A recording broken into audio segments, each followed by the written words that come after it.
5 women have lain here for 1,000 years, and all 5 are drowning in the same dark.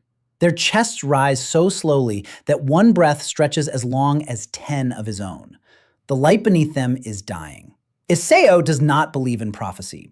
He believes in CPR and the weight of a body in his arms. But right now, someone is going under, and he is the only one here. He never wanted any of this. 10 years he guarded a beach and pulled people from the water, and the worst day of his life was supposed to be the one that finally killed him. He went in after a boy he did not know. He wrapped his arms around the small body and pushed it toward the shallows and felt the child slip free toward safety, and then the ocean closed its fist around him. The world turned to black water and roaring. He fought. He always fought. But the sea is older than fighting, and his lungs burned, and his thoughts scattered into salt and dark, and then there was nothing. Then sand. He wakes with his cheek pressed to cold, wet stone and the taste of blood and brine in his mouth. He coughs up half the ocean, and every cough tears at his ribs. He cannot understand why he is alive. And then he sees where the sea has thrown him, and understanding gets worse. This is not his beach. This is not any beach. The water behind him does not crash and recede like honest water. It hangs at the edge of the land in a wall of churning gray mist that climbs higher than he can see, and lightning moves inside it without a sound. The storm is not above him. The storm is a wall, and it stands at his back like a closed door. He turns away from it because he cannot look at it and keep his mind. In front of him rises the island. 4 years he studied ancient things in lecture halls and museums, and he has never seen anything like this. Ruins climb the slope.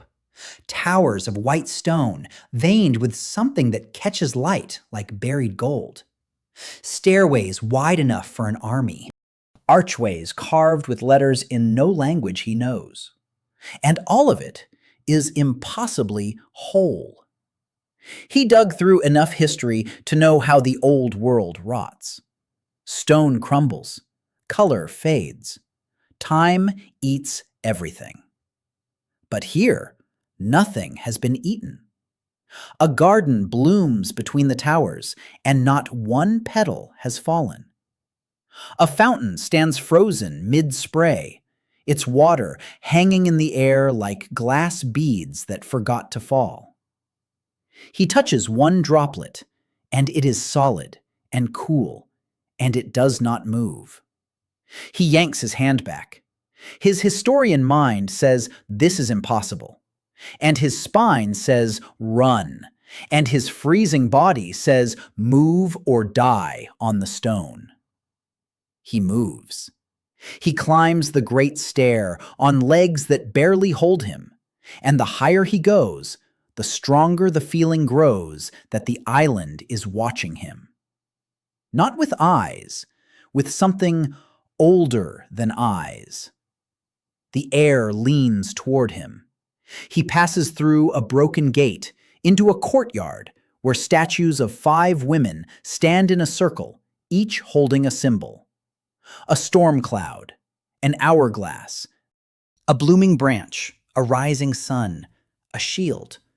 Their stone faces are beautiful and grieving, and worn smooth by a sorrow stone should not be able to feel. An inscription runs beneath them, and to his shock, he can read it. Not because he knows the language, but because the words press themselves straight into his understanding. The chosen one will come from beyond the world. Only one untouched by the curse can finish what the 5 began. The sleepers will wake only for the one who sees them. He reads it 3 times. He does not believe in prophecy. He believes in rip currents and the weight of a body in his arms. But he stands in a place where water does not fall, and he no longer knows what to believe. Then he feels the pull, low and steady, and rising from deep inside the island. And it is the same pull he feels on the worst days at the beach, when someone is under and out of sight, and only a feeling tells him where to dive. Someone is drowning. The certainty moves his feet before his mind agrees. He follows the pull down a passage that slopes into the heart of the island. The stone begins to glow with that gold light, only now it pulses, slow and weak, like a heartbeat that is beaten far too long. He comes into a vast round chamber. Its ceiling is lost in the dark above. Its floor is carved with a great circle of symbols that breathes light up into the black, and the light is fading even as he watches. And in the center, on 5 raised biers of white stone, lie 5 women. They are not statues. He knows it at once. Their chests rise and fall so slowly that a full breath takes the length of 10 of his own. Frost laces the hair of one. Soft light clings to the skin of another. They are impossibly still and impossibly alive, and they have lain here longer than he can let himself imagine. These are the sleepers, and the pull he feels is them. All 5 drowning in the same dark and reaching for the surface for 1,000 years. He steps to the nearest. She has hair like a storm sky and a proud face even in sleep, and her hand reaches out as if she fell asleep grasping for something. The light beneath her is the weakest of all and growing weaker. He does not think about prophecy. He thinks only that someone is going under, and he is the only one here. He takes her cold hand in both of his, the way he has taken 100 hands from the water. The moment their skin meets, the chamber roars with light. The fading glow surges up bright and gold, and a force he has no name for slams into his chest and pours out of him into her hand. He gasps. He cannot let go. It is not pain. It is something pouring out of him through her into the great circle on the floor, and the light races along every carved line at once. Heat blooms under his ribs where the ocean left only cold. Something wakes inside him, old and patient and answering a call 1,000 years deep. And on the bier, the woman with the storm sky hair draws a breath that is not slow. Her fingers close hard around his. Her eyes open. They are the color of lightning, and they fix on his face with the focus of a blade. And she speaks for the first time in 1,000 years. And demands to know who he is and how he dares to touch the dead. Iseo did not let go of her hand. Every instinct he owned told him that the moment he released it, she would slip back under. So he held on the way he held on to people pulled half dead from the surf. Firm, steady, not letting them feel how scared he was. The woman with the lightning eyes stared at him, and her grip on his fingers was strong enough to grind bone. She asked again who he was. Her voice was rough from 1,000 years of silence, and it cracked on the words, but the command in it did not. Iseo told her the truth because he had nothing else. He said that his name was Iseo, that the sea had thrown him onto the shore, that he had followed a feeling down into the island and found her dying and had only meant to help. She narrowed her eyes at the strangeness of his name and his accent and his clothes. She told him that no man reached this island, that the barrier had not let a ship pass in 1,000 years, that the dead did not get visitors. Then she looked down at their joined hands and at the gold light still racing along the floor, and something changed in her face. She understood what had happened before he did. She pulled her hand free and tried to rise, and her body failed her. 1,000 years of stillness do not release a person all at once. She sat up on the bier and swayed, and Iseo caught her shoulder to steady her without thinking. She knocked his arm away hard. She told him not to touch her. He raised both hands and stepped back and gave her room the way you give room to a frightened swimmer who is still fighting you. He understood that. People who are drowning often hit the one who comes to save them. He waited. She breathed. Around them, the chamber settled, and the surge of light dimmed back to its slow, weak pulse, and Iseo felt the cold come back into his chest where the heat had been. Whatever had poured out of him into the floor had cost him something. He felt it like blood loss. The woman watched the light dim, and her jaw tightened. She told him that the seal was failing, that his touch had fed it for a moment, but a moment was not enough.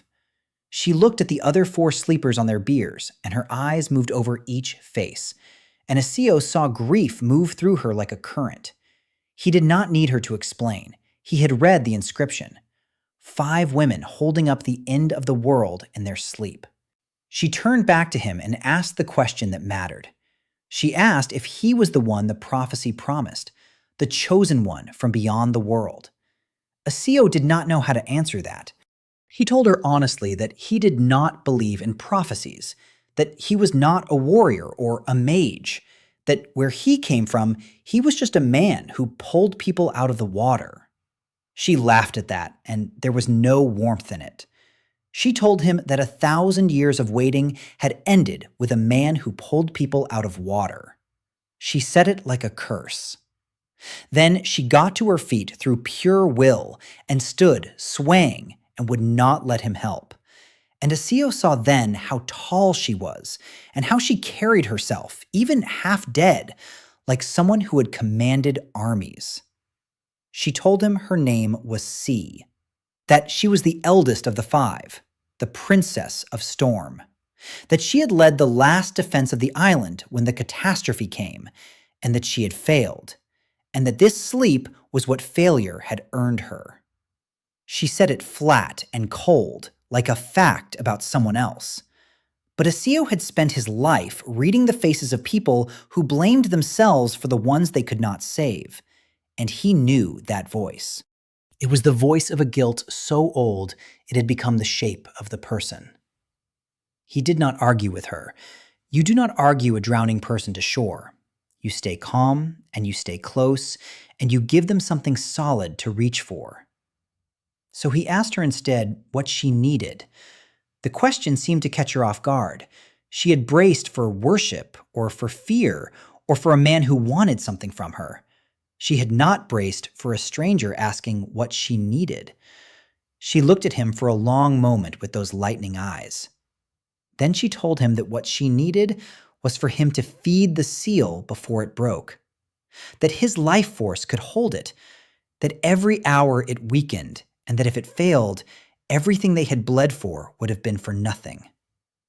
Iseo looked at the great fading circle on the floor and felt the cold still sitting in his chest from the small amount he had already given.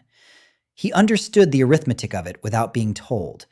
The seal ran on his life. He was the fuel.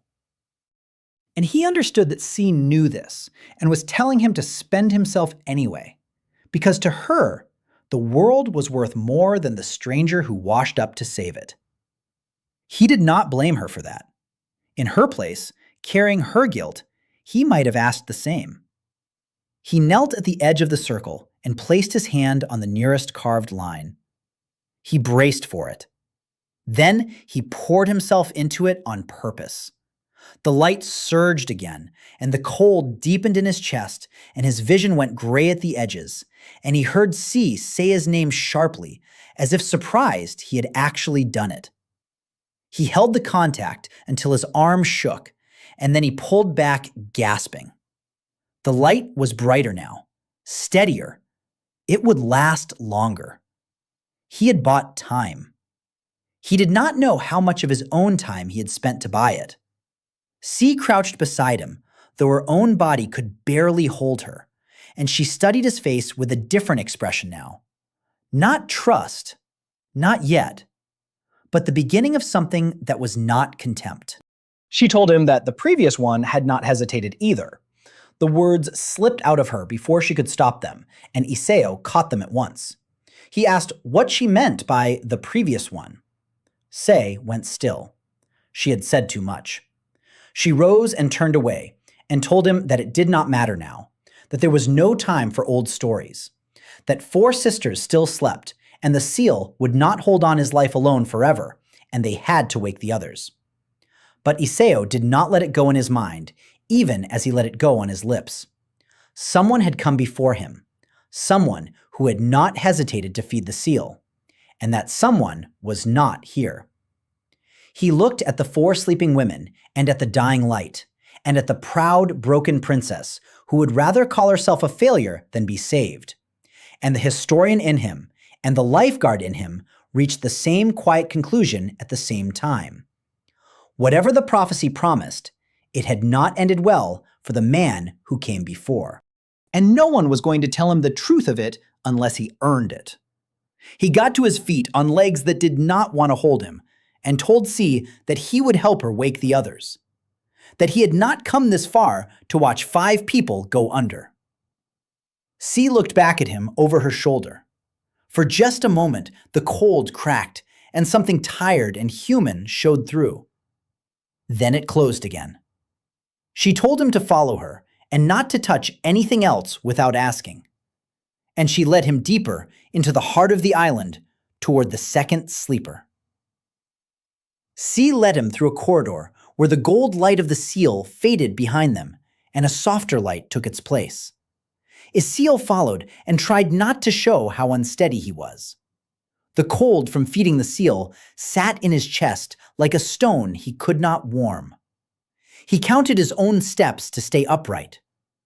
C walked ahead of him, slow and stubborn, refusing to lean on the wall, though her hand brushed it more than once.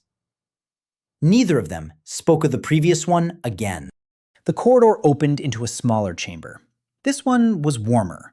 Vines climbed the walls, and they were green and living and impossible in a place sealed away from sun for 1,000 years. At the center, on a bier of pale stone, lay the second sleeper. She was the youngest by far. Her face was soft and round with sleep, and her hair fell around her like spilled honey. And even still and silent, she looked less like a frozen statue and more like a girl who had simply lain down to rest. Around her, the vines grew thickest. Iséo realized they were not climbing the walls. They were reaching for her. C stopped at the foot of the bier, and her voice gentled in a way it had not for Iséo. She said the name Mina. She said it the way you say the name of someone you have carried a long time. Then she told Iséo that this was the princess of life, the youngest of the 5, the one whose magic made things grow and heal and return. She said that even in sleep, Mina's power leaked out and kept the gardens blooming and the vines green, that the island stayed alive because Mina could not stop trying to keep it alive even while drowning. Iséo looked at the reaching vines and felt something tighten in his chest that had nothing to do with the cold. He had known people like that, the ones who could not stop trying to save others even when they themselves were the ones going under. Say stepped back and told him to do what he had done for her, to take Mina's hand and let the bond wake her. But she warned him. She said that waking was only the beginning, that the seal had told the prophecy true, that a princess woke from his touch but did not truly return to life and to her power unless a real bond formed between them, trust that could not be faked. She said it with something like warning in her eyes, as if she did not fully trust that he could give it. Iséo nodded. He stepped to the side of the bier and looked down at the sleeping girl, and for a moment he did not reach for her hand. He had learned something pulling people from the water. You do not grab a panicking swimmer from behind. You let them see you first. You let them know help is coming. So he spoke to her quietly, even though she slept. He told her his name. He told her that he had come to help, and that she could wake now, and that she was not alone. He felt foolish, and he did it anyway. Then he took her hand. The chamber filled with green light. It was nothing like the storm gold of sea. It was warm, and it smelled of rain on soil and growing things, and it poured not out of him alone, but seemed to flow both ways. Where C's waking had drained him cold, this one met him halfway.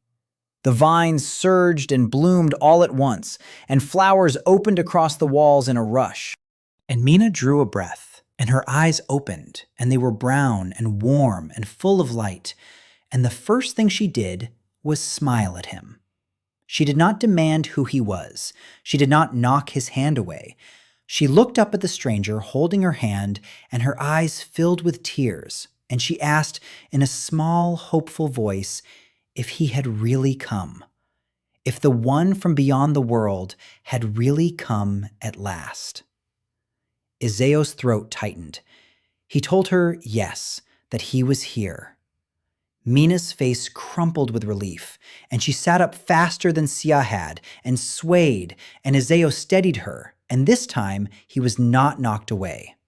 She gripped his sleeve with both hands, like a child waking from a nightmare, and she said that she had dreamed for so long, that in the dream she kept trying to make the dead things live, and they would not, and she could not stop trying and could not wake and could not rest. She said that it had felt like 1,000 years of failing. Iseo held her steady and let her hold his sleeve as tight as she needed. Over Mina's bowed head, he saw Sei watching them and saw the older princess's hard face soften with old pain. Sei looked away. Mina lifted her head after a moment and looked around the warm chamber and saw the flowers she had bloomed. And then she saw Sei, and her whole face lit up. She let go of Iseo and reached for her sister, and Sei crossed the room, and the two of them held each other, and Iseo stepped back to give them the moment.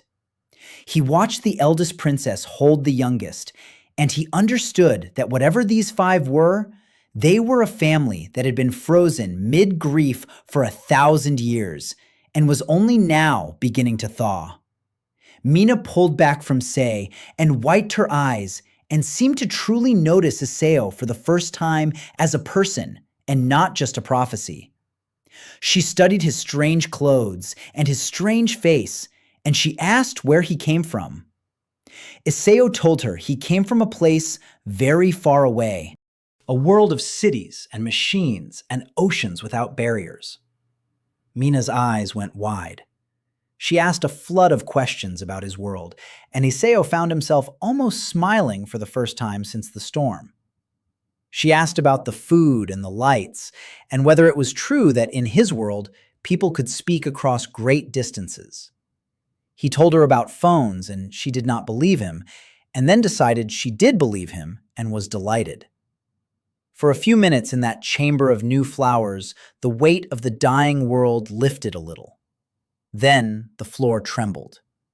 It was faint at first, a low shudder through the stone. The flowers shivered on their vines. Mina's smile vanished, and C was on her feet at once, with her hand out as if reaching for a weapon that was not there. Iseo felt it before he understood it. The pull. The same drowning pull that had led him here, only now it was wrong. It was coming from below. From under the island, from under the seal. The gold light in the distance flickered, and through the stone came a sound that Iseo felt in his teeth more than heard. A vast, slow breathing, something enormous turning over in the deep. C's face had gone hard and pale. She said one word. She said, "The Devourer." She told Iseo that it was waking too, that every time the seal weakened, it pressed harder against its prison, and that what they had just felt was it testing the bars.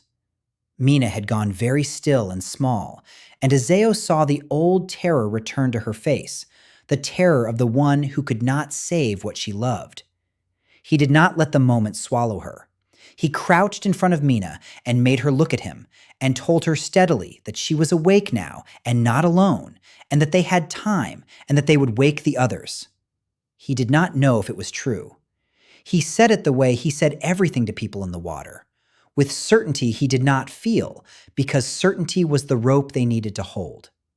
Mina nodded and breathed, and her hands stopped shaking. C watched him do it, and Iseo caught her looking at him with an expression he could not read. Something between suspicion and a reluctant, unwilling respect. The breathing in the deep faded, the tremor stilled, the gold light steadied at its dim and dying glow. But all three of them knew now that the clock had started.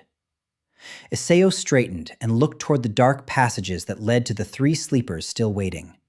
He asked C who was next. C was quiet a moment.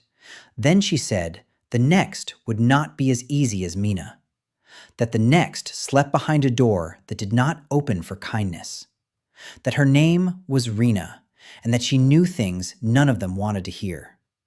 And C looked at Iseo with a strange dark warning in her eyes and told him that Rena was the one who remembered everything, including what had happened to the one who came before him. C led them deeper, and the air grew cold and still.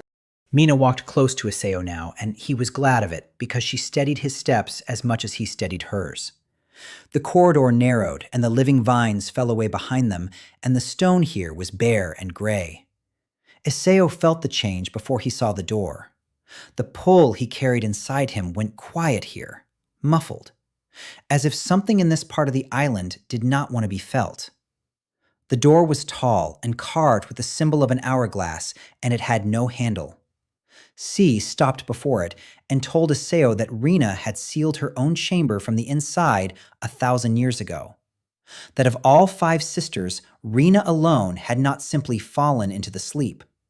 She had chosen it with her eyes open and had locked the door behind her so that none could wake her until the right one came. Iseo asked why she would do that. C was quiet.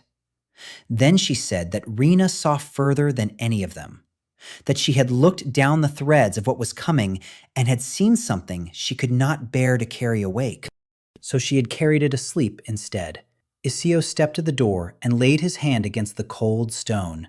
For a long moment, nothing happened.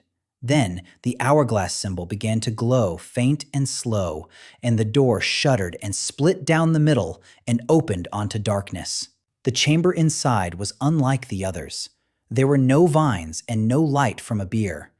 There was only a circle of hanging threads of pale silver light that drifted in the still air like cobwebs, and at the center, on a low seat rather than a bier, sat the third sleeper upright. Rena did not lie like one resting. She sat like one waiting. Her hair was dark and straight, and her face was sharp and fine, and her eyes were already open. Iseo froze. She was awake, or something close to it. Her eyes were open and silver, and they tracked him as he entered, and she spoke before he could, and her voice was dry and amused and very tired. She said that he had taken his time. Iseo did not know what to say to that. Rena rose from her seat with more ease than the others had managed, and Iseo understood that she had never fully gone under. She had hovered at the edge of the sleep, watching the threads for 1,000 years. She walked toward him through the drifting silver threads, and they parted around her, and she studied his face the way a scholar studies a text. She said his name before he gave it. Han Iseo. She said it as if reading it off something. Then she said that she had seen 100 versions of this moment, that in most of them he died. Iseo felt the cold in his chest deepen. He asked her what she meant. Rena tilted her head and looked at him with those silver eyes and said that she was the princess of time, that she saw the threads of what was and what might be, and that nearly every thread that led from this room led to him pouring out his life into the seal until there was none left, just as the one before him had done. C made a sharp sound and told Rena to stop, but Rena did not stop. She told Iseo plainly that a man had come before him, long ago, another one from beyond the world, that he too had been kind and brave and had fed the seal and fed it until the seal held and he was gone, that his sacrifice had bought 1,000 years, and that those 1,000 years were now over, and here they all were again, waiting for the next one to bleed himself dry. Iseo stood very still and let the truth settle into him. It was worse than he had guessed, and it was exactly what he had feared. He looked at Rena and asked her the question that mattered. He asked if it had worked, if the sacrifice had ended the devourer. Rena went silent, And in that silence, Iseo had his answer. She said at last that it had not ended anything, that it had only delayed it, that the devourer slept again, and the princesses slept again, and the world went on for 1,000 years, and now the prison cracked once more, and the whole bloody arithmetic began again. She said that this was what she had seen that she could not bear to carry awake. The knowledge that the sacrifice was not a victory, it was a payment, and the debt always came due again. Iseo understood now why she had locked her own door. To watch that loop turn forever would break anyone. He looked at her sharp, tired face and saw past the dry amusement to the despair underneath it and recognized it. It was the face of someone who had stopped believing rescue was possible and had decided the kindest thing was to stop hoping. He had seen it on people who had been in cold water too long, the ones who stopped swimming. He did not reach for her hand yet. He spoke to her instead. He told her that where he came from, when someone goes under twice, the answer is not to throw them back the same way and watch them sink again. He said that if the sacrifice only delays the end, then the sacrifice is the wrong answer, and someone needs to find the right one. He said that he had not come to repeat what the last man did. He had come to do what the last man could not. Rena looked at him for a long moment, and something flickered in her silver eyes. Not trust. Rena did not trust, but surprise. She had seen 100 threads, and in all of them, he came to die. She had not seen one where he refused. She said quietly that he was either a fool or the first new thing she had seen in 1,000 years. Iseo held out his hand to her. He told her that he could not see the threads and he could not promise her an ending, but that he could promise her he would not stop looking for the one where everyone lived, including her. Rena looked at his offered hand. The dry amusement faded from her face and left something raw underneath. Slowly, she reached out and took it. The silver threads in the chamber flared bright all at once and wound around them both, and Iseo felt time itself brush against him, cold and vast, and full of every moment that had ever been. The bond took hold. Rena drew a breath as if surfacing, and her eyes cleared, and for the first time, the despair in them was not the only thing there. There was a thin, sharp thing alongside it that Iseo recognized too.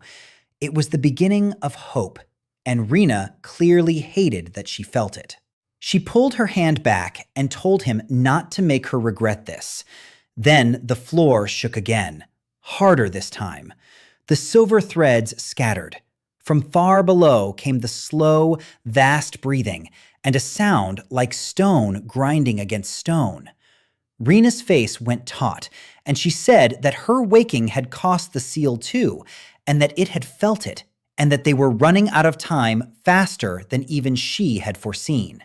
She looked at Iseo with new urgency and told him there were 2 left, the hardest 2, and that if he meant his promise, he had better keep them all alive long enough to find his other ending, because the devourer was done being patient. They did not rest. Rena had made it plain that rest was a thing they no longer owned. She walked beside Iseo now, and the silver threads followed her faintly through the air, and she watched them as she walked, the way a sailor watches the sky. Say took the lead, and Mina stayed close to Iseo, and the 4 of them moved through the heart of the island toward the 4th sleeper. Iseo felt the cold in his chest with every step. 3 wakings now, and each had taken something from him that did not come back. He kept this to himself. The princesses had enough to carry.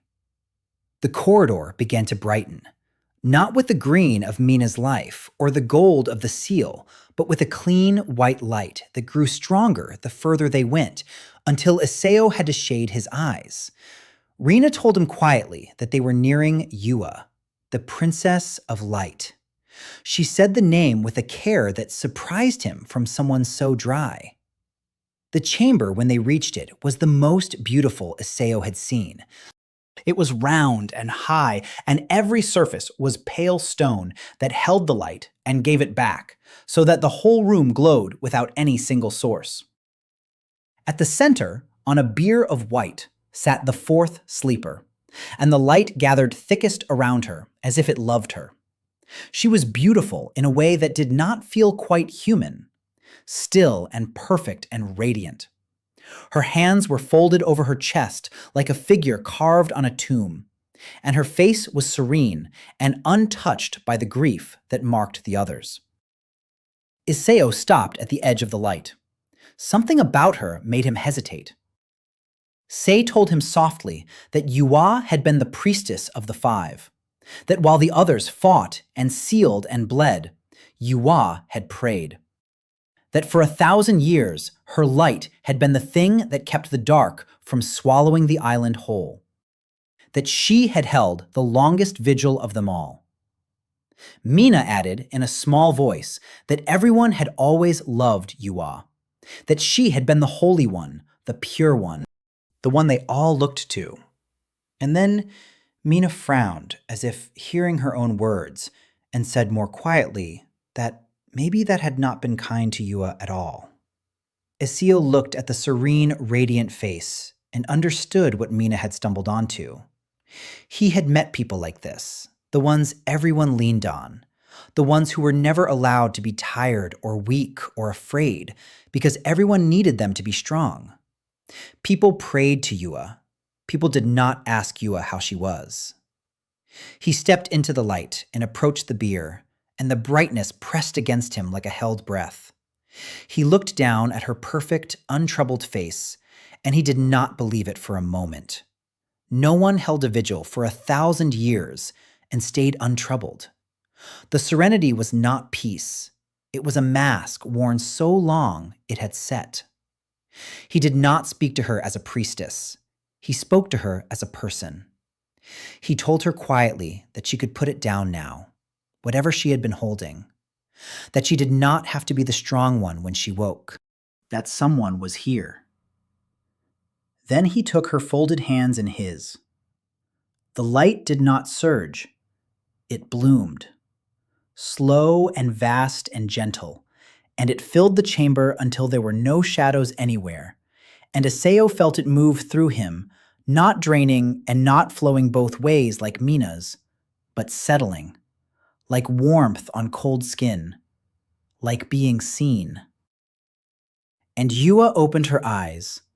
They were pale gold and luminous, and for one moment they were as serene as her face.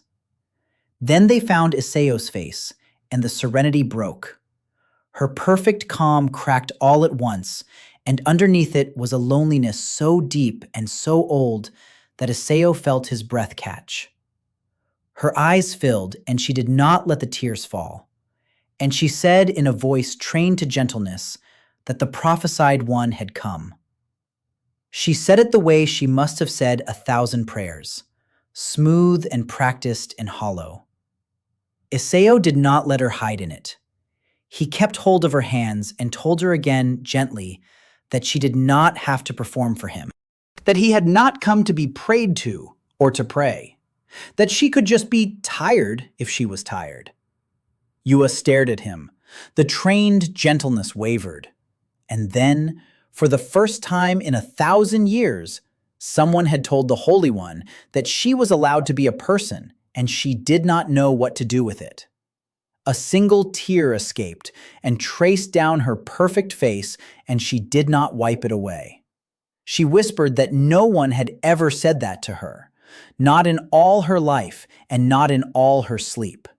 That they had needed her to be light, so she had been light until she forgot there was anything underneath. Iseo held her hands and let her cry the one quiet tear, and did not try to fix it or fill the silence. Behind him, he heard Mina sniffle and saw even Rena look away. Say stood very still, and Iseo understood that none of them had known. that Yua had hidden it so well for so long that even her own sisters had not seen the loneliness under the light. Yua composed herself after a moment, but it was a different composure now. Less mask, more choice. She looked at Iseo with her luminous eyes and said that she would help him, that her light was his to call on. And then she said something the others had not. She said that she had prayed every day of her vigil for the one who would come, and that she had always imagined he would be a hero or a god. She said that she had not imagined he would be a kind man who asked if she was tired, and that this was somehow better, and it frightened her more. Iseo did not have time to answer. The light in the chamber flickered, all of it at once. The glow that had never wavered in 1,000 years stuttered like a candle in wind. Yua gasped and pressed a hand to her chest and said that something was pulling at the light from below. Rina's silver threads snapped taut, and she said sharply that the devourer was reaching for Yua's power the moment it woke. That it knew light was its enemy and it wanted to swallow her before she could stand. The floor heaved. The vast breathing rose loud enough now that they all heard it, and beneath it came a new sound, a long, low call, almost like a voice, almost like a word.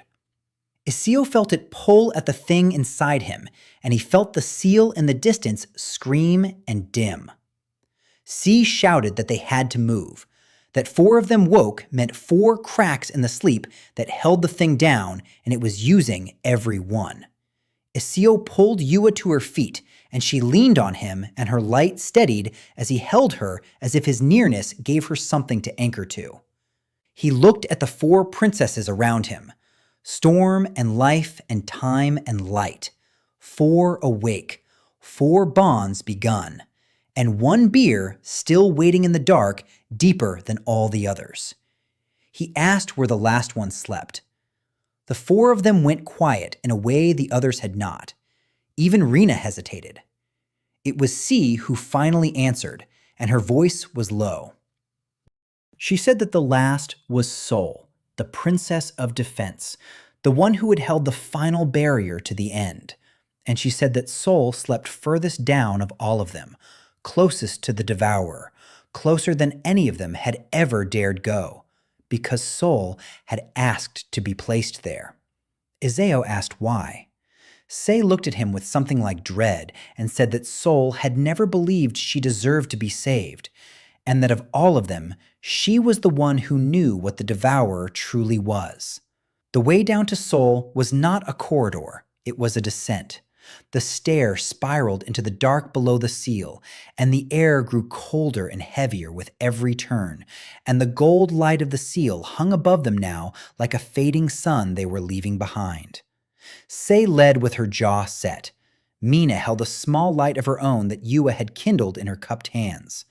Rina watched her threads and said nothing, and the silence from her was worse than words. Iseo went last and felt the pull grow stronger the lower they went. Down here, it was not muffled. Down here, the drowning feeling was a roar. Something vast slept just beyond the stone, and he could feel it dreaming. They reached the bottom, and the stair opened onto a chamber unlike the others. There was no beauty here. The walls were black and scarred, as if something had clawed them from the inside. The light Yua had given Mina shrank against the dark, and at the center, on a low bier of black stone, lay the 5th sleeper, Sol. She was not serene like Yua or soft like Mina. Even in sleep, her face was hard and her brow was drawn as if she fought something in her dreams. Her hair was dark as the stone, and shadow clung to her like a second skin and did not lift even in the light. Of all 5, she looked least like a sleeping princess and most like a soldier who had fallen at her post and never gotten up. Iseo understood at once why the others had hesitated. She had placed herself here on purpose, between her sisters and the thing in the deep. The last wall. C told him quietly that Saul had held the final barrier when the catastrophe came, that when the other four had spent themselves to seal the devourer, it was Saul who stood in the breach and held the dark back with her own power long enough for the seal to close. That her magic was barrier and shadow both, and that the people of the old empire had feared her for it, even as she saved them. Mina added softly that Saul had always stood a little apart, that even her sisters had not known how to reach her, that she carried something none of them carried. Rena spoke then, and her voice was careful. She said that Saul knew what the devourer truly was, that of all five, Saul had stood closest to it in that final hour and had seen its face, and that whatever she had seen, she had never spoken of it. She had only asked to be placed here, at the bottom, closest to the dark, as if she did not want to be saved before her sisters, or perhaps did not want to be saved at all. Iseo looked at the hard, sleeping face and felt something he had felt before, standing over people who had given up in the water. The ones who stopped fighting not because they were weak, but because somewhere they had decided they were not worth the saving. Those were the hardest to bring back. Not because they fought you, because they did not. He approached the bier slowly. The shadow on Sol seemed to react to him. It shifted and coiled as if aware. Yua said in a hushed voice to be careful, that Sol's power was defensive and it might not know the difference between a threat and a hand reaching to help. Iseo nodded. He had been hit by enough panicking swimmers to know that a drowning person's defenses do not ask questions. He stopped at the edge of the bier and did not reach for her yet. He spoke to her first, the way he had spoken to all of them. But the words came differently this time, because looking at her, he understood something the others had only circled. He told her quietly that he knew she had put herself down here so she would be the last, that she had built one more wall and put herself behind it and called it protecting her sisters, but that he saw it for what it also was, a way to make sure that if anyone got left behind, it would be her. He told her that he was not going to leave her at the bottom. The shadow stilled. Iseo took her cold hand. The reaction was nothing like the others. The chamber did not bloom with light. The dark surged. Shadow poured up from the bier and wrapped around them both, and Iseo felt it close over his head like black water. And for one terrible moment, he was back in the storm, being pulled under, and his old fear rose up to meet the dark. But he did not let go of her hand. He held on the way he always held on, and he felt within the shadow not malice, but pain. 1,000 years of it, cold and vast and utterly alone. The bond did not flow gently like Mina's or settle like Yua's. It dragged. It pulled at him, hungry and grieving, and Iseo understood that Saul's power had been alone in the dark so long it did not know how to be touched without taking. He poured himself toward it anyway, not into the seal this time, toward her. The shadow shuddered, and Saul opened her eyes. They were dark, almost black, and they fixed on Iseo with none of the hope of Mina or the surprise of Rena or the broken relief of Yua. They were wary, hard, braced for betrayal. She looked at the stranger holding her hand in the dark she had made, and she did not ask if he was the prophesied one. She asked why he had bothered. She pulled her hand free, and the shadow retreated into her, and she sat up in one sharp motion like a blade drawn. She looked past Iseo at her 4 sisters, standing in Yua's small light, and something crossed her face that might have been relief that they were awake, and might have been grief that they were here at all. Then she looked back at Iseo and told him flatly that he should have left her sleeping, that she was the last wall, and a wall belonged at the bottom, and that waking her had only given the devourer one more crack to push through. Iseo did not argue. He simply said that he did not leave people at the bottom. Soul stared at him as if he had said something in a language she did not speak. And far below them, through the scarred black stone, the vast, slow breathing changed. It quickened. The thing in the deep had felt the fifth and final crack open in the sleep that held it. And it knew now that all five were awake. The breathing below did not stop now.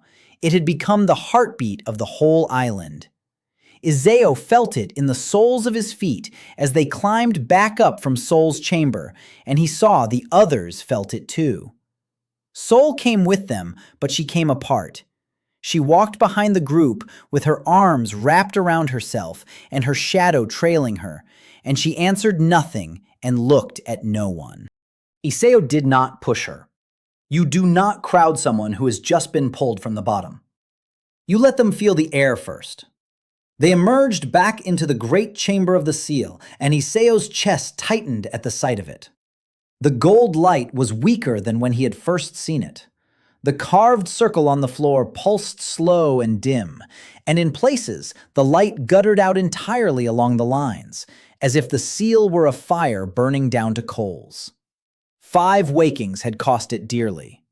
Rena stood at the edge of the circle and read the threads, and her face was grim. She said what they all could see, that the seal was failing faster now, that every princess woken was a thread of the old sleep cut, and that the sleep had been part of what held the devourer down. They had traded the slow safety of the sleep for the chance to fight awake, and now the bill was coming due all at once.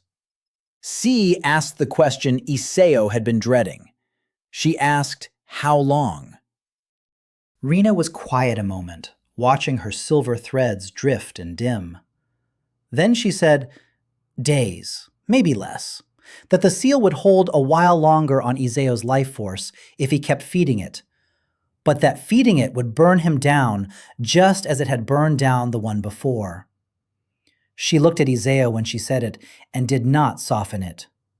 The choice was in front of him already. Feed the seal and buy days and die doing it like the last man. Or find another way before the days ran out. Iseo looked at the dying light and felt the cold already sitting in his chest and made himself think. He was a lifeguard. When someone was going under, you did 2 things at once. You kept their head above water, and you got them to shore. Feeding the seal was keeping the head above water. It was not getting anyone to shore. He turned to the princesses gathered around him in the failing gold light. Storm and life and time and light and shadow. 5 powers that 1,000 years ago had been strong enough to seal a god of the deep. He said that he was not going to just pour himself into the cracks until he ran out. That the last man had done that, and it had only bought time, and they were standing in the proof that time ran out. He said that there had to be a reason. The prophecy called for someone from beyond the world, and not just any battery to feed the seal. That if waking all 5 and binding their power to his was meant to do something more than the sacrifice could, he wanted to know what. He looked at Rena, who saw the threads, and at Soul, who knew the truth, and he said that he needed to understand what the devourer actually was, because you cannot save someone from a current you refuse to look at. The chamber went still. C looked at Soul. Yua looked at Soul. Even Rena looked at Soul. And Soul, who had said almost nothing since waking, lifted her dark eyes and looked at the 5 of them looking at her, and her face hardened with old dread. She said that they did not want to know, that she had carried it alone for 1,000 years precisely so they would not have to, that knowing changed nothing except that it took away the comfort of believing they had been heroes. Mina said softly that they were past comfort. Soul's jaw worked. For a long moment, Iseo thought she would refuse and retreat back into her shadow. Then she looked at him, at the stranger who had reached into the dark and held her hand and refused to leave her at the bottom. And something in her gave way not to trust, but to exhaustion. the exhaustion of a secret carried too long alone. She said that she would show them, but not here, not in front of the seal that was listening. She led them to the edge of the chamber to a place where the wall was carved with the old letters of the empire, and she laid her shadow against the stone, and the carvings lit. And the chamber around them dimmed and filled with images drawn in shadow and dim light. The past. Iseo saw the Azure Empire as it had been, 5 kingdoms shining, towers and gardens, and a sky full of light. He saw the 5 princesses, young and crowned and whole and unbroken by grief. And he saw the source of the empire's glory, a great well at the heart of the island from which all their magic flowed. Soul's shadow voice was low as she narrated. She said that the empire had not been given its magic, it had taken it. That beneath the island slept something old and vast and not evil, a source, a sleeping power that the world's balance rested on. And that the empire, in its hunger for greater magic, had drilled down into it and drawn from it, and would not stop drawing even as it woke. Iseo watched the shadow images and felt cold understanding spread through him. He asked the question he already feared the answer to. He asked if the devourer had attacked them, or if they had woken it. Soul's shadow stilled on the wall. She turned and looked at all of them with 1,000 years of guilt in her dark eyes. And she said the truth she had carried alone. She said that the devourer had not come from the Bizon to destroy them. The empire had torn it from its sleep and bled it for power until it rose in agony and rage. That what they had sealed 1,000 years ago was not an invader. It was a wound they themselves had made. And that the great sacrifice the legends called a heroic stand had really been 5 guilty princesses and 1 borrowed stranger trying to bury the thing they had broken before it could tell the world what they had done. The chamber was utterly silent. Iseo looked at the 5 faces around him and understood at last the true weight each of them carried. Not grief at being victims, guilt at being the cause. And he understood why Saul had wanted to stay at the bottom. She had not been guarding her sisters from the devourer. She had been keeping vigil over a crime. For a long while, no one spoke. The shadow images faded from the wall and left them in the dim gold light of the dying seal, with the slow, vast breathing rising up through the floor. Iseo watched the 5 princesses absorb the truth that had been spoken aloud at last. Mina had her hands pressed to her mouth and tears on her face. Yua had gone pale and still. C's fists were clenched and shaking, and she stared at the floor as if it had betrayed her. Rena alone did not look surprised, and Iseo understood that she had known too, or guessed. Only Saul stood apart, watching them all with the flat dread of someone who had just set down a weight and found that the floor beneath it was no relief. C broke the silence. She rounded on Saul, and her voice cracked with 1,000 years of held grief. She demanded to know why Saul had never told them, why she had let them sleep believing they had died as heroes when they had really died burying their own sin. Saul did not flinch. She said quietly that she had let them believe it because the truth would have broken them, and they had needed to hold the seal. And you cannot ask a broken person to hold up the world. She said that she had taken the truth and gone to the bottom so that her sisters could keep the one comfort left to them. Iseo watched C's anger waver, because it was not a cruelty Saul had done. It was a mercy, a terrible, lonely mercy. C's fists loosened. She looked at her youngest acting sister who had chosen to carry the worst thing alone for 1,000 years, and her anger collapsed into grief. She did not embrace Saul. Saul's shadow would not have let her, but she stopped accusing her. Iseo stepped into the silence because someone had to, and because this was the part he understood. He said that the guilt was real and that he would not pretend it was not. But that guilt was a current, too, and you could drown in it just as easily as in water. He said that the empire that drilled into the source was 1,000 years dead, that the people who made the choice were gone, and that the five of them had not made that choice as rulers hungry for power. They had been left to clean up a wound made by greater hands, and they had given their lives and 1,000 years of sleep to keep it from spreading. He said that whatever the empire had been, they had not been barriers of a crime. They had been the ones who stayed to hold the wound shut when everyone else was dead. Yua looked up at him with her luminous eyes wet and said that it did not change what they had done. Iseo said no, but that it changed what they could do now, and that was the only thing that was ever in their hands. He turned to Saul and asked the question that mattered now. He asked if the devourer could be reasoned with. If it was a wounded power and not pure malice, then maybe it did not want destruction. Maybe it wanted the bleeding to stop.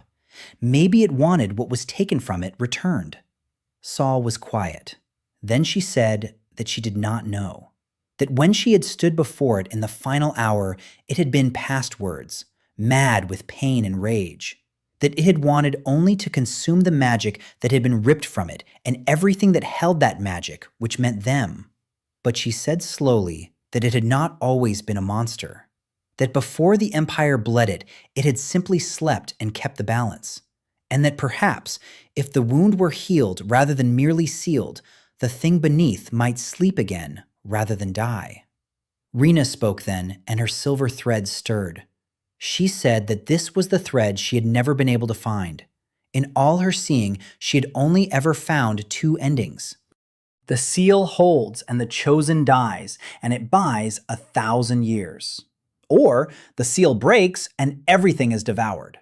She said she had never seen a third thread because no one had ever tried for one.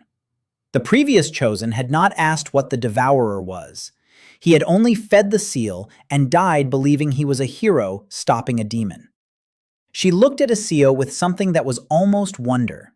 She said that he was asking a question no one in 2 cycles had asked, and that asking it might be the only thing that could open a thread she had never seen. Iseo felt the weight of that settle on him.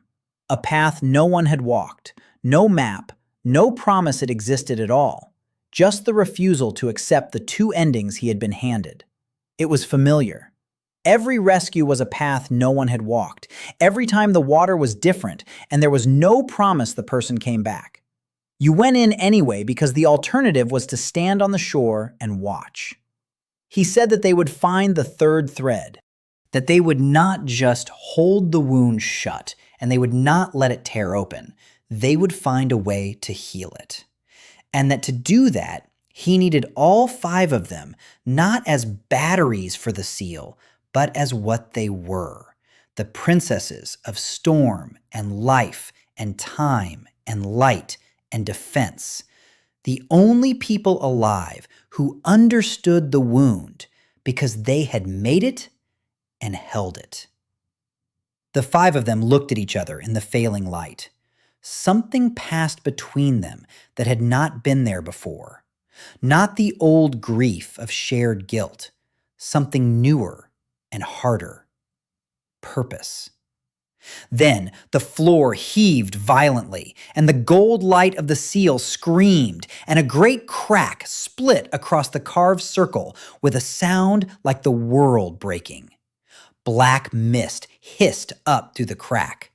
The breathing below became a roar.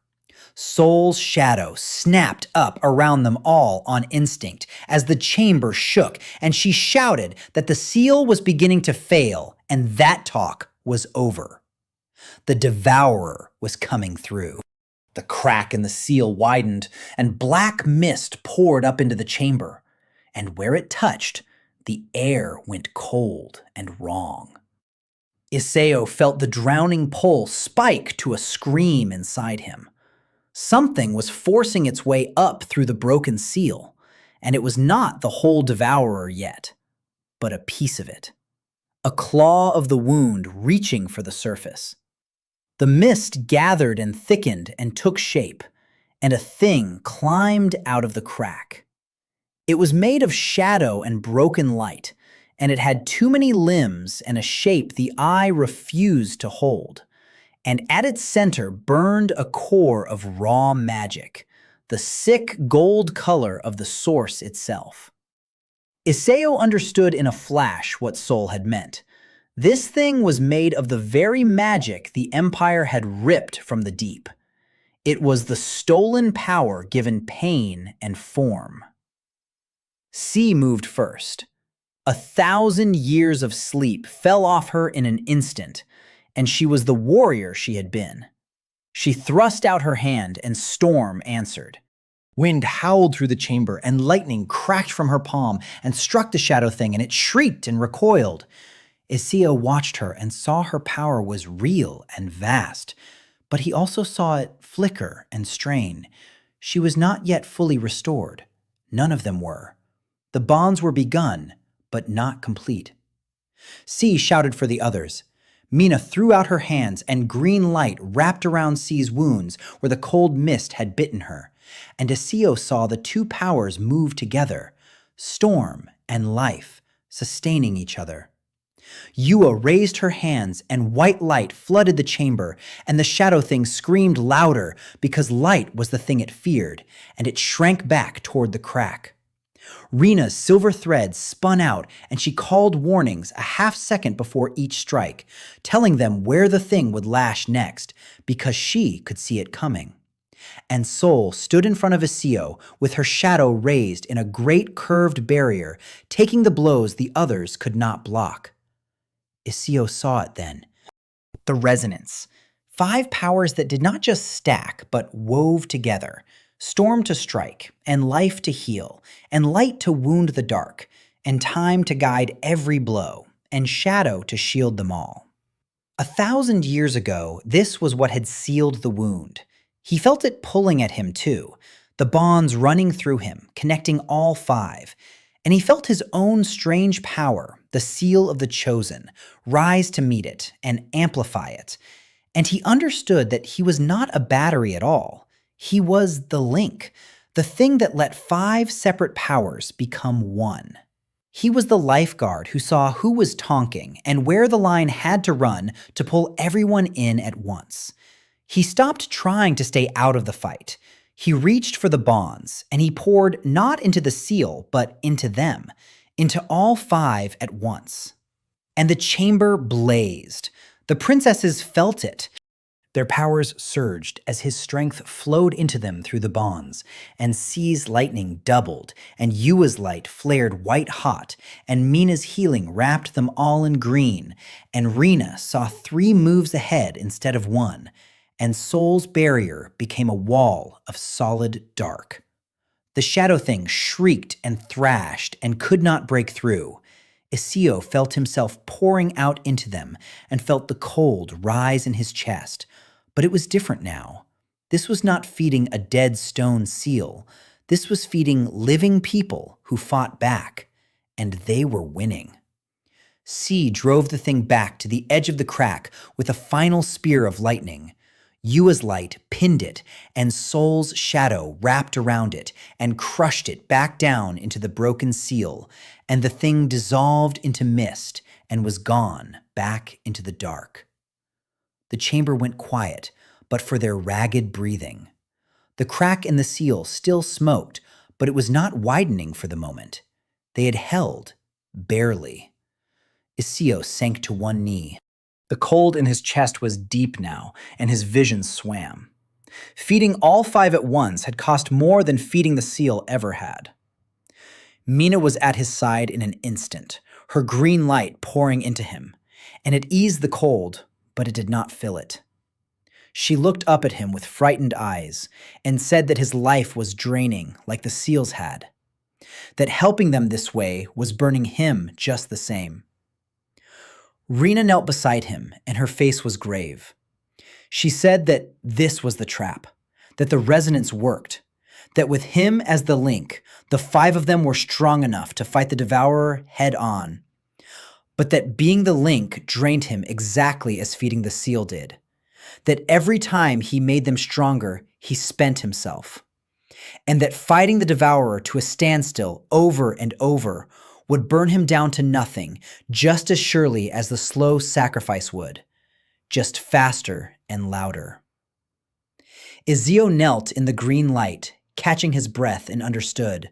There was no version of this where he simply fought hard enough or fed enough power and survived.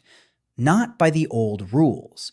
Strength was not the answer, because the wound did not need to be defeated. It needed to be healed. He looked up at the five of them, gathered around him, worried and fierce and alive. And he said through his ragged breathing that this proved it, that they could not win by force, that they could hold the line like this for a while, but holding a line had always been the trap. Soul crouched in front of him, her dark eyes steady on his, and she said the thing none of them wanted to say.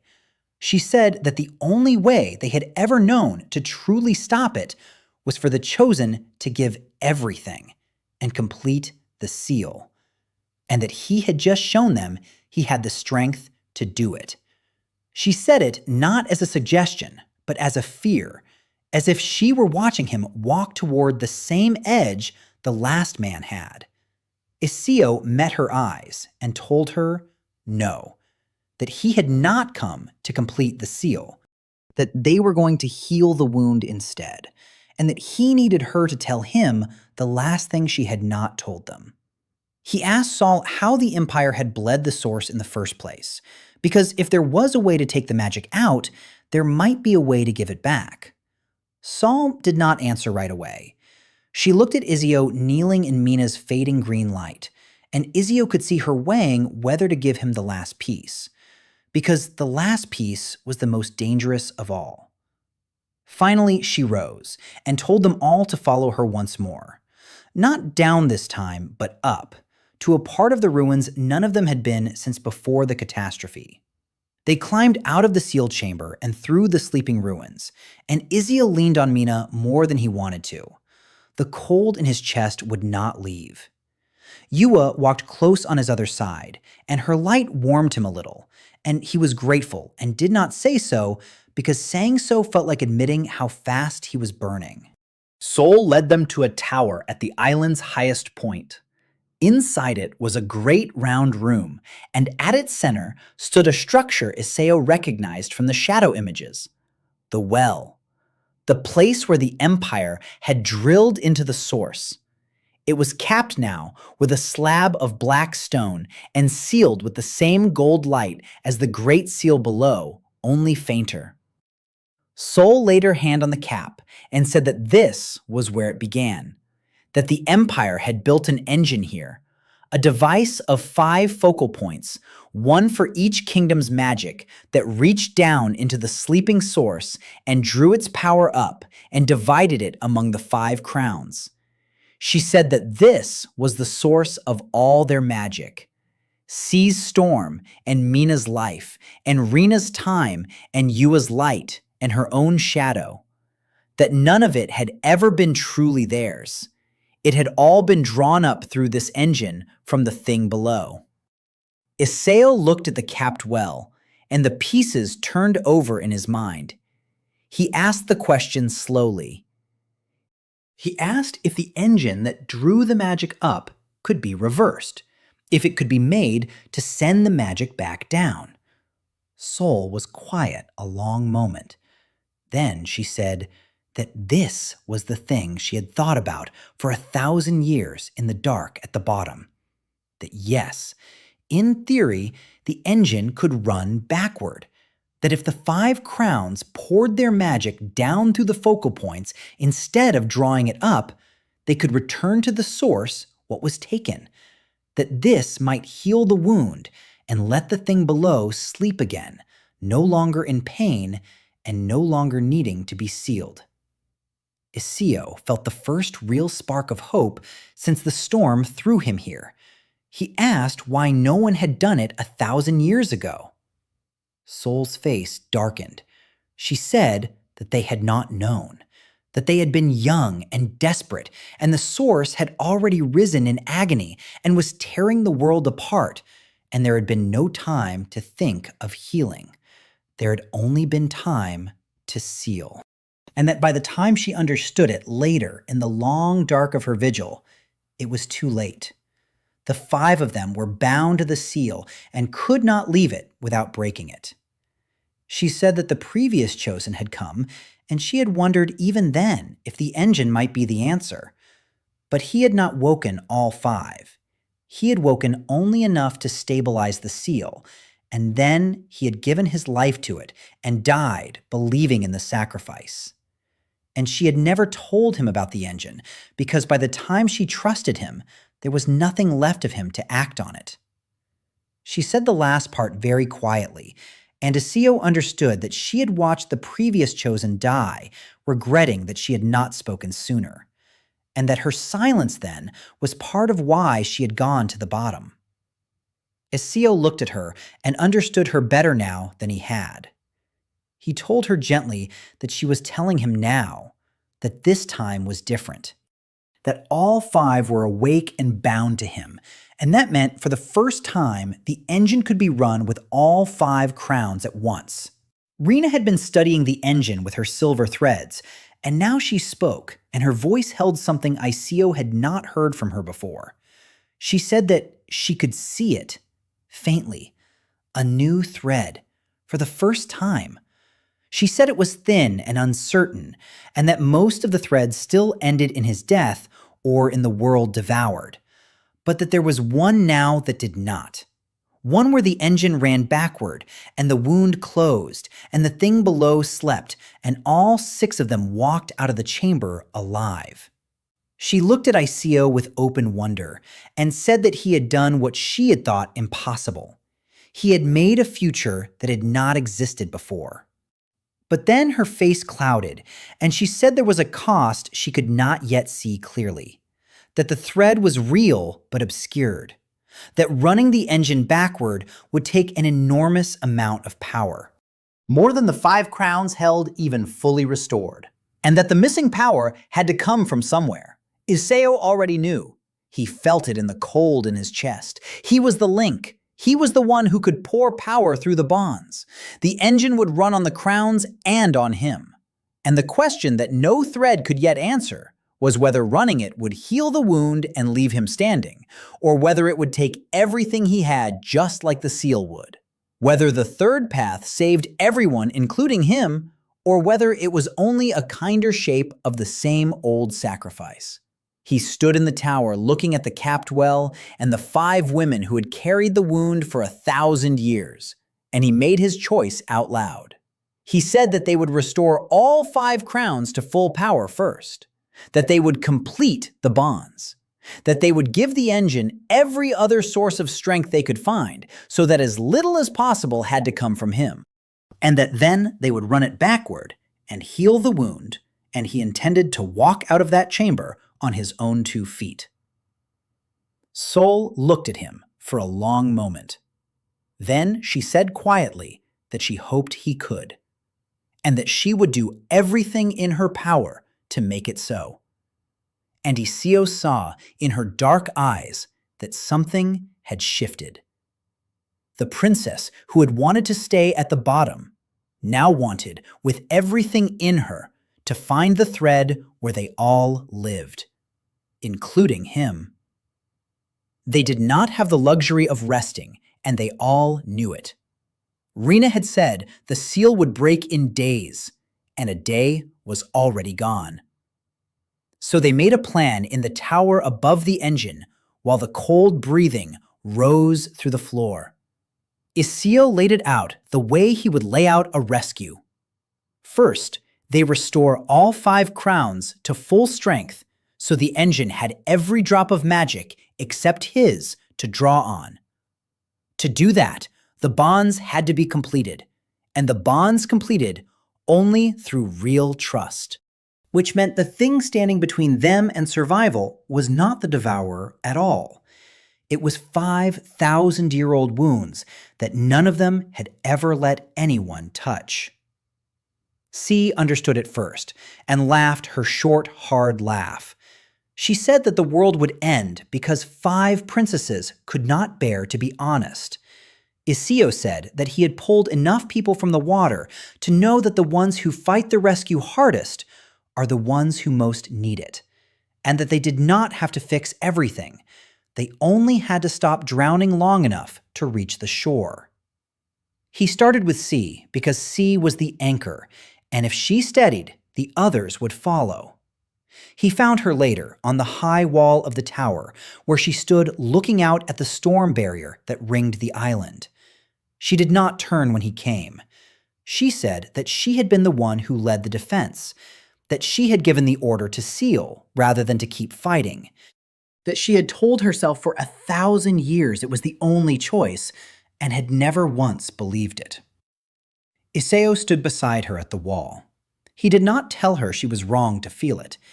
He told her instead about a day on his beach when 3 swimmers were caught in a current, and he could only reach 2, and the third was lost while he was saving the others. He told her that he had replayed it 1,000 times, looking for the version where he saved all 3, and there was no such version, and he had had to learn to live in the only one there was. He said that command meant making the call that loses someone and carrying it after, and that carrying it did not make her a failure. It made her the one who stayed to carry it when she could have let it break her. C was quiet for a long time. Then she said that no one had ever told her the loss was allowed to be real, and also not her fault at the same time. That everyone either blamed her or excused her, and both were unbearable. That he was the first to simply let it be a wound and not a verdict. She turned and looked at him, and the lightning in her eyes was softer than he had ever seen it. She said that she had not let anyone stand at this wall with her in 1,000 years. And as she said it, Iséo felt the bond between them deepen and lock into place. The cold in his chest eased a fraction, and he felt storm magic surge through the link, bright and whole. C's crown was restored. She felt it too, and looked at her own hands in wonder as the full force of her power returned. Then she did something she had not done. She reached out and gripped his forearm the way one soldier grips another, and held it a moment and let go. It was not romance yet. It was something more foundational. It was trust, and from her, it was everything. They went back inside, and Iséo felt steadier, with one crown fully restored, feeding the link instead of draining him. But the relief was brief. The floor shuddered, and a long crack of cold ran up the tower wall, and black mist seeped through it. Yua's light flared to push it back, but Iseo saw the strain on her face and knew that the closer the devourer came, the more its presence pressed on all of them. Rena watched her threads and said grimly that completing one bond had bought a little time, but that the devourer could feel them growing stronger, and it was no longer waiting to break the seal. It was attacking the seal directly now, trying to break through before they were ready. She said they had perhaps 2 days and 4 crowns still to restore, and that the math was not in their favor. Iseo looked at the 4 princesses still carrying their wounds, and at C now, standing straight and whole beside him. He said that the math had never been in his favor on any rescue worth making, and that they would just have to be faster than the water. He turned to find the next one who needed reaching, and across the room he found Sol, already watching him from the shadows, with an expression he could not read.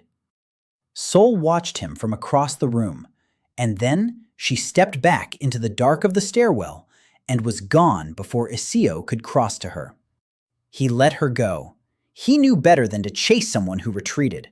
Sol would be the last and the hardest, and you did not save the deepest swimmer first. So he turned to Yua instead. He found the Princess of Light in a small chapel off the Great Hall. a room she had clearly sought out by instinct, because it was where she had spent her life. It was a place of worship, and the carvings on its walls were of a radiant figure with her hands raised. And Iseo understood with a small ache that the figure was Ewa herself. They had carved her as a saint while she was still alive. She sat on the cold floor beneath her own image with her knees drawn up, and for once, she was not radiant. She was just a tired woman in an empty room. She did not put on the serene mask when he entered. She had stopped doing that with him. She said that she had come here out of habit and then realized she did not know how to be in this room as anything but the Holy One. That she had been worshipped in this room and prayed to in this room, and that no one had ever simply sat with her in it. Iseo sat down on the cold floor beside her.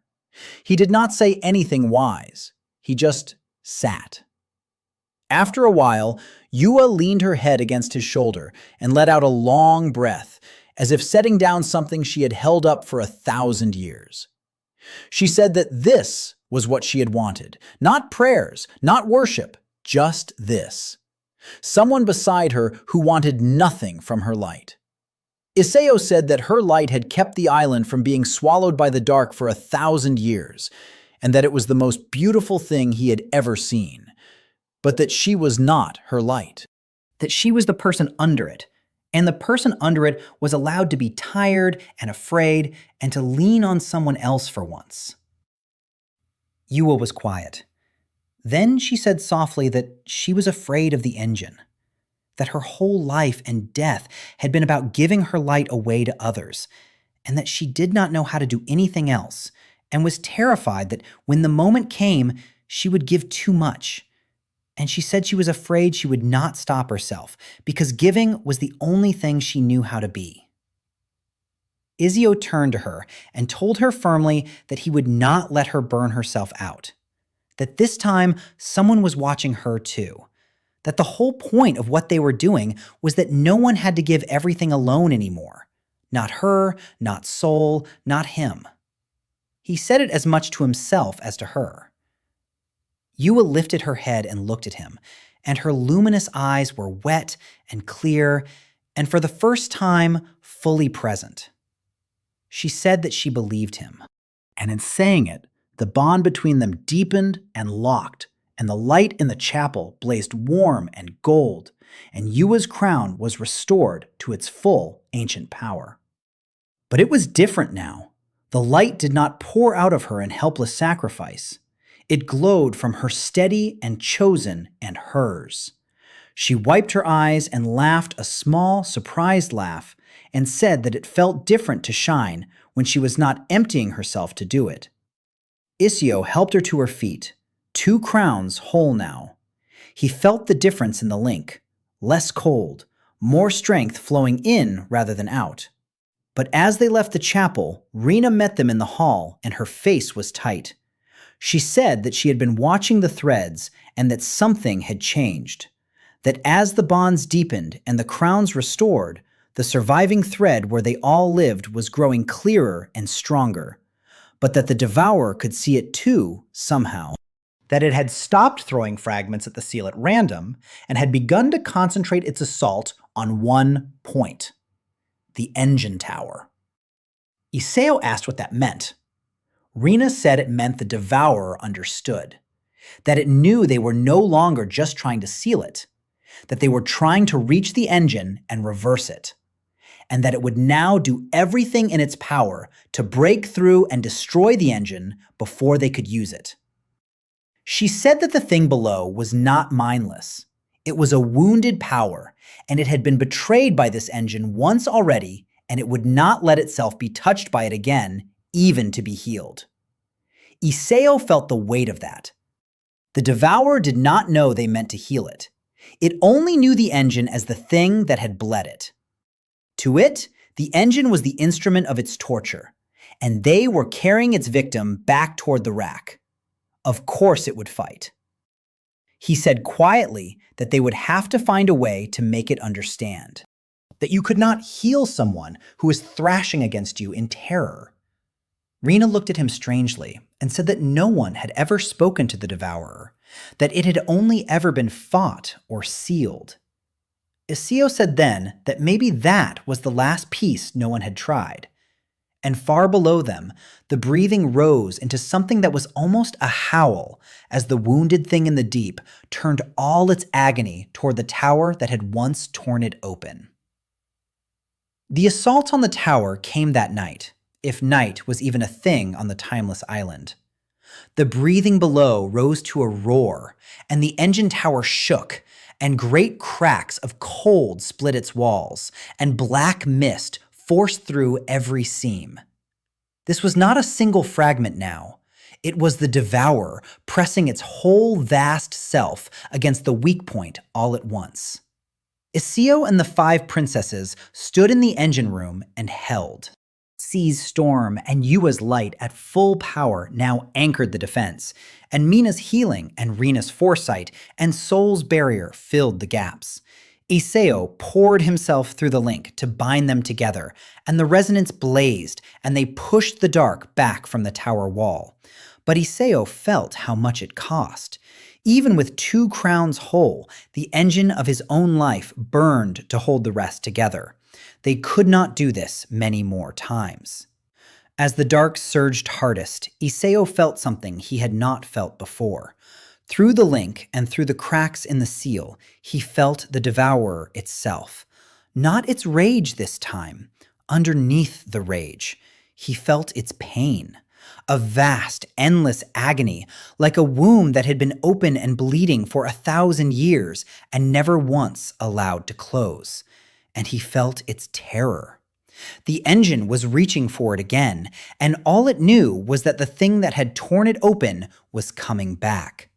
Iseo understood in that moment, with the certainty of every rescue he had ever made. This was a drowning thing, not a monster. A creature in so much pain it could not tell the hand that would save it from the hand that had hurt it. And it was thrashing exactly the way panicking swimmers thrashed, trying to drag down the very person reaching for it. He made a decision that the others would have stopped him from making if he had given them time. He let go of the link for a moment and stepped toward the cracked wall where the black mist poured through, and he reached out, not with power, but with the bond inside him, the seal of the chosen that connected him to the deep places of the island. And he pushed his own awareness down into the dark toward the wounded thing. C shouted his name. Soul's shadow lashed out to pull him back, but Iseo was already partway down in the dark with the thing that had eaten the world. And there in the dark, he did the only thing he had ever truly known how to do. He did not attack it. He reached for it the way he reached for a drowning swimmer. He let it feel that he was not the engine and not the empire, that he was not there to take. He pushed toward it the simple, wordless thing every rescue carried. I see you. I am not going to leave you down here. Stop fighting me and let me bring you up. The devourer recoiled.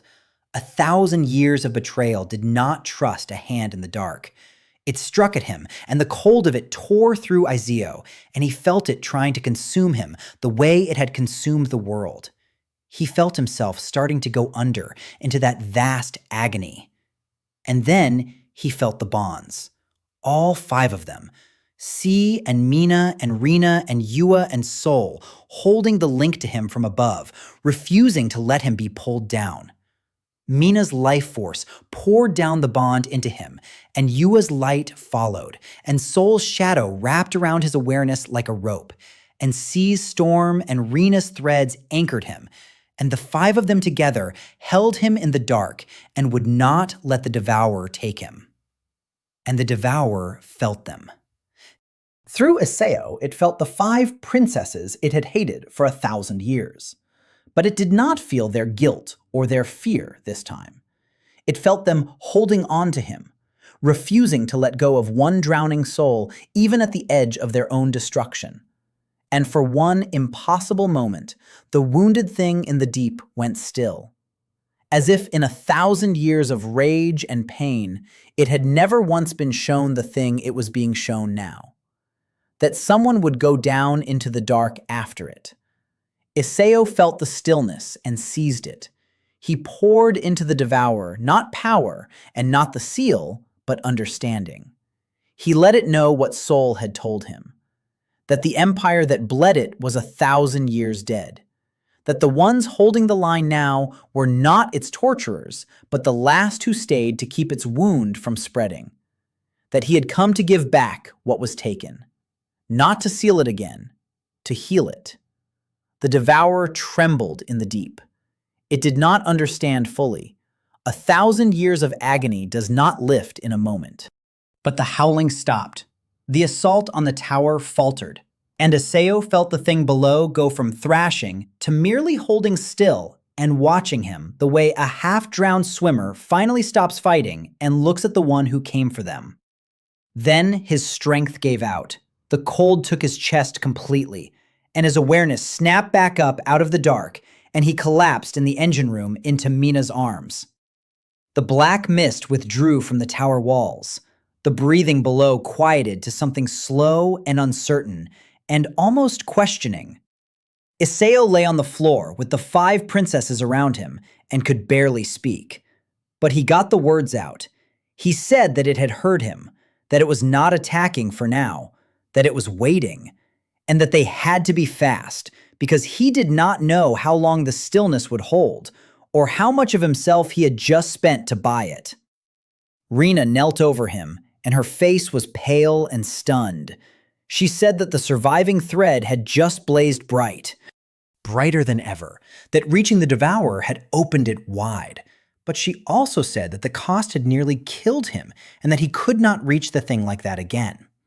Iseo closed his eyes and felt the cold sitting deep in him and knew she was right. He had bought a chance. Now they had to use it before the chance and his life both ran out. They carried Iseo to a quiet room, and Mina would not leave his side. She poured her life magic into him in a steady stream, and the cold receded, but it did not vanish, and she knew why, and so did he. His life was the engine of everything now, and every great act spent more of it than her healing could put back. She sat beside him with tears running silently down her face, and finally, she said the thing she had carried since she woke.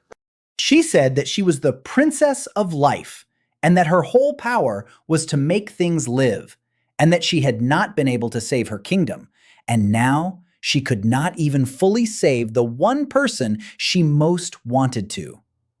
That her gift felt like a cruel joke, to be life itself and still watch the people she loved slip away.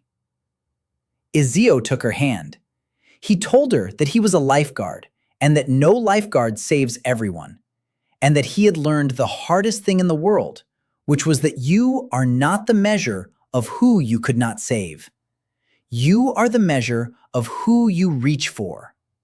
He told her that her life magic was the only reason he was still breathing, and that she was reaching for him right now, and that was not a cruel joke.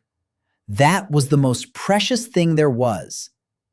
Mina cried harder, and then she laughed through it, and she said that he was supposed to be the one being comforted. And in that moment, the bond between them, which had always been warm, deepened all the way and locked, and Mina's life crown blazed to its full ancient power. The room filled with green light and growing things, and Iseo felt a real warmth push back the cold in his chest further than before. 3 crowns now. Mina looked at her restored power and then at him, and her face set with a new determination. She said that if her gift was reaching for people, then she was going to reach for him with everything she had when the engine ran, and she did not care what it cost her. Iseo started to protest, and she put her finger to his lips and said that he did not get to be the only one allowed to refuse to leave someone in the water. He had no answer to that. Rena came in then. She had been at the engine, studying it with her threads, and she sat down heavily, and Iseo saw that she too carried something she had not yet set down. She said that she had spent 1,000 years seeing every thread end in death, and that it had made her into something cold. That she had stopped letting herself hope because hope only made the seeing more unbearable. That she had locked her own door and watched the futures turn and told herself that wanting any of them was foolish. She looked at Iseo and said that he had made a thread she had never seen, and that she hated how much she wanted it to be real, because wanting it meant she could lose it. Iseo told her that hope was not foolish, that every time he swam out, he did not know if he would reach the person, and he swam anyway, and that the swimming was the hope, and you could not save anyone without first being willing to want to. He told her that she had seen 1,000 deaths, and still she had waited at the edge of her sleep for the right one to come. That was not a cold woman. That was someone who never stopped hoping, no matter how much it cost her to keep doing it. Rena was silent. Then she said quietly that no one had ever called her hopeful in 1,000 years, and that it was the strangest and kindest thing anyone had said to her. And the bond between them deepened and locked, and the silver threads in the room flared bright, and Rena's crown of time was restored to its full power. She drew a sharp breath as the full force of her sight returned, and her eyes went wide and silver, and she looked into the threads with her crown whole for the first time. 4 crowns restored now, storm and light and life and time. Only one remained. Iseo felt the link humming strong now, 4 powers feeding it, and the cold in his chest had retreated to a small, hard knot. He could feel the difference. With 4 crowns whole, the engine would have nearly everything it needed, and he would have to give far less of himself. The thread where he lived was no longer a thin, uncertain thing. Rena, with her crown restored, looked deep into it and said that she could finally see it clearly. That if all 5 crowns were restored and the bonds complete, the engine could run almost entirely on the 5 of them, and Iseo would have to give only a little. That the thread where everyone lived was real and reachable. And then her face changed. She looked deeper and went pale. Iseo asked her what she saw. Rena was quiet for a long moment. Then she said that there was still one shadow on the thread, one thing she could not see past, and that it was centered on soul, that every clear path to everyone surviving ran through soul and the last crown, but that soul's thread was dark to her in a way none of the others had been, as if soul had not yet decided something, or as if soul was hiding something still. Iseo sat up despite the cold and the weakness. He understood now why soul had kept retreating, why she had placed herself at the bottom, why her bond was the deepest and most painful. The last crown was hers. The whole survival of everyone ran through her, and she was the one who had never believed she deserved to be saved. He said that he needed to find Saul, now, before the stillness in the deep broke and before the last of his strength ran out. And he rose on unsteady legs to go down into the dark after the one swimmer who had decided long ago to let herself sink. Iseo found Saul where he knew she would be, at the very bottom. She had gone back down to the deepest chamber near the broken seal alone, and she stood before the crack where the black mist seeped out, and she did not turn when he came down the stair, though she clearly heard him. He was weak, and the descent had cost him, but he came all the way down and stood beside her at the edge of the dark. For a while, neither spoke. The devourer breathed slow below them, still waiting, still uncertain. Finally, Saul said that Rena had told her that the last crown was hers and that everyone living depended on her completing the bond and restoring her power and standing at the engine with the others. She said it flatly. And then she said the thing she had been hiding. She said that she could not. Iseo asked her why. Sol turned and looked at him, and her dark eyes were full of a grief so old it had become the shape of her. She said that there was one more thing she had never told anyone. That 1,000 years ago, in the final hour, when the five of them sealed the wound, it was she who had stood closest. And that in that moment, she had heard the devourer and understood for the first time that it was not a demon, but the wounded source. And that she had a choice. She could have spoken. She could have told her sisters that they were sealing a victim, that there might be another way, even then. But the dark was tearing the world apart, and she was terrified, and she said nothing. She let them seal it. She chose the seal because it was the only thing she understood, and because she was too afraid to say the harder truth. And then she carried that choice down to the bottom for 1,000 years. Iseo understood now. The shadow Rena could not see past. Sol had not just believed she did not deserve saving in some vague way. She believed she was the one who had condemned the devourer to 1,000 years of agony, when she alone had known there might be another path. She believed her silence was the true crime. And she believed that if anyone deserved to stay down in the dark with the thing she had failed, it was her. Iseo felt the weight of it, and he did not rush to lift it. He let it be real. Then he said quietly that she had been a terrified young woman in the last hour of the world, with the dark eating everything, and that she had made the only choice her fear could make, and that she had spent 1,000 years since then being the one who stayed closest to the thing she could not save. Keeping vigil, carrying the truth so her sisters would not break, placing herself at the bottom. He said that was not the behavior of someone who had committed a crime and walked away. That was the behavior of someone who had never stopped trying to atone. He told her that she had not been hiding from punishment down here. She had been serving a sentence no one had given her except herself.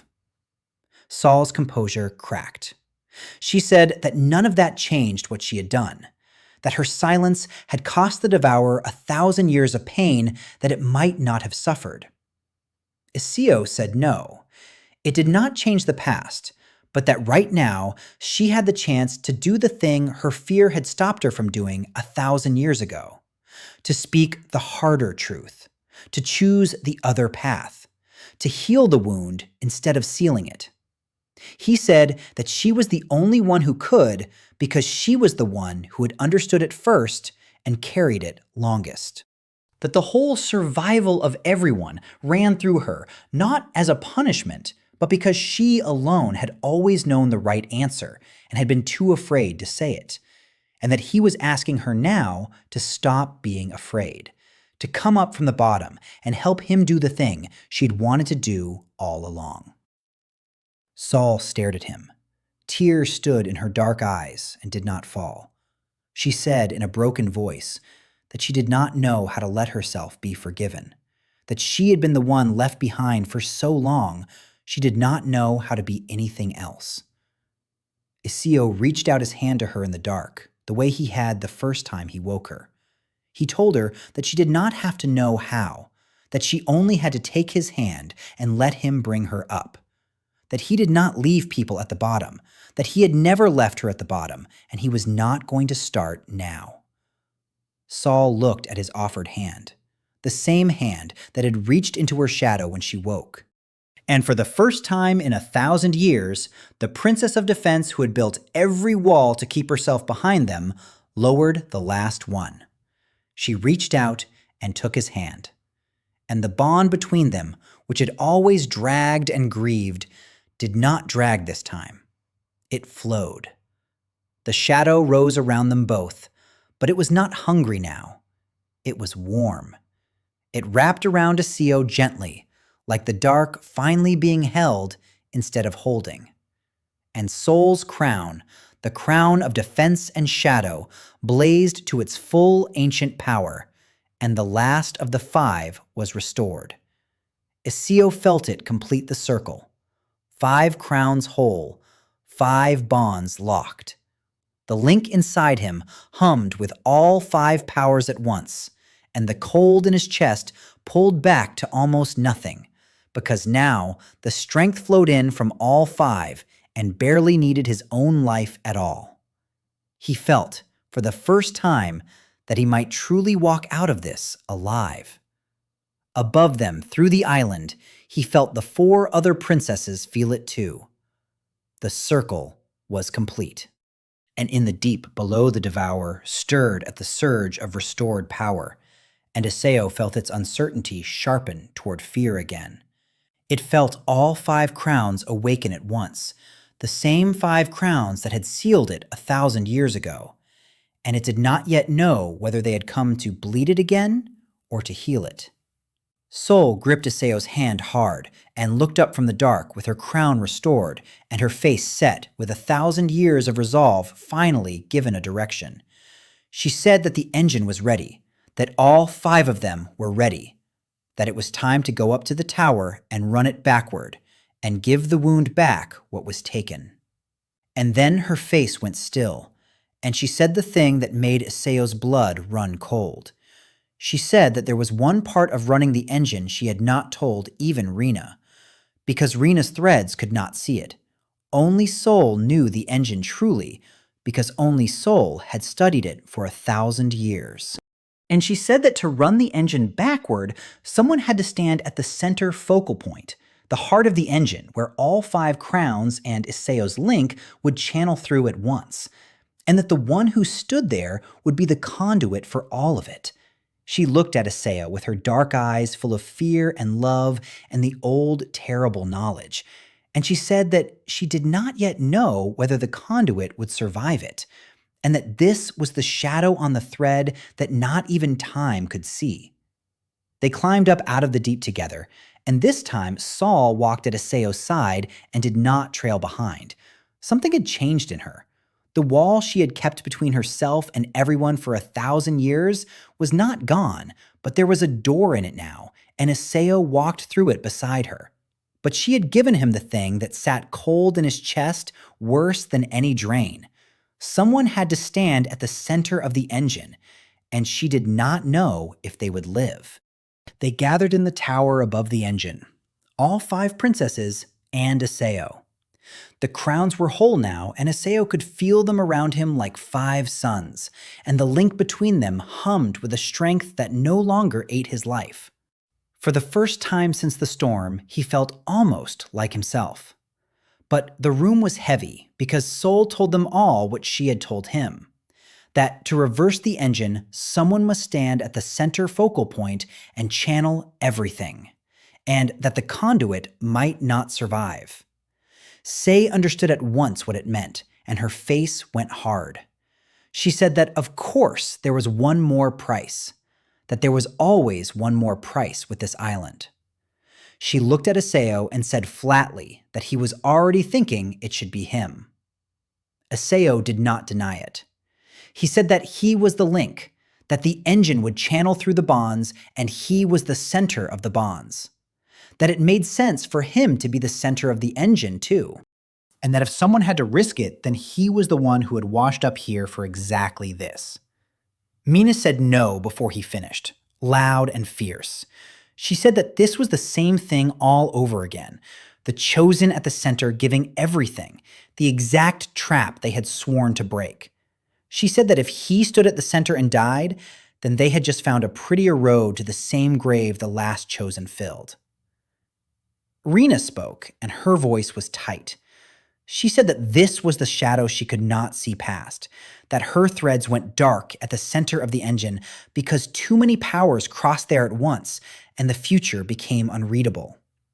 She said she could not tell them whether the conduit lived or died, that for the first time, the choice was truly blind, no foresight, no certainty, just a decision made in the dark. Iseo looked around at the 5 of them. He had spent his whole life making decisions in the dark water, where you could not see the bottom and did not know if you would come back up. He knew this feeling. He said quietly, That blind did not mean hopeless. That every rescue was blind. That you went in not knowing, and you went in anyway because the alternative was to stand on the shore and let someone drown. Soul had been silent. Now she spoke, and her dark eyes were fixed on Iseo. She said that there was something none of them had considered. She said that the engine channeled through the conduit, but that the conduit did not have to be only one person. That 1,000 years ago, she had studied the engine, and there was a thing the Empire never tried because the Empire never trusted anyone enough to try it. She said that the focal point could hold more than one if the ones who stood in it were truly bound. That the danger was the power crossing through a single soul and burning it out. But that if the load were shared across souls that were truly connected, then no single one would take the full burn. Iseo felt the pieces turn. He asked her what that meant.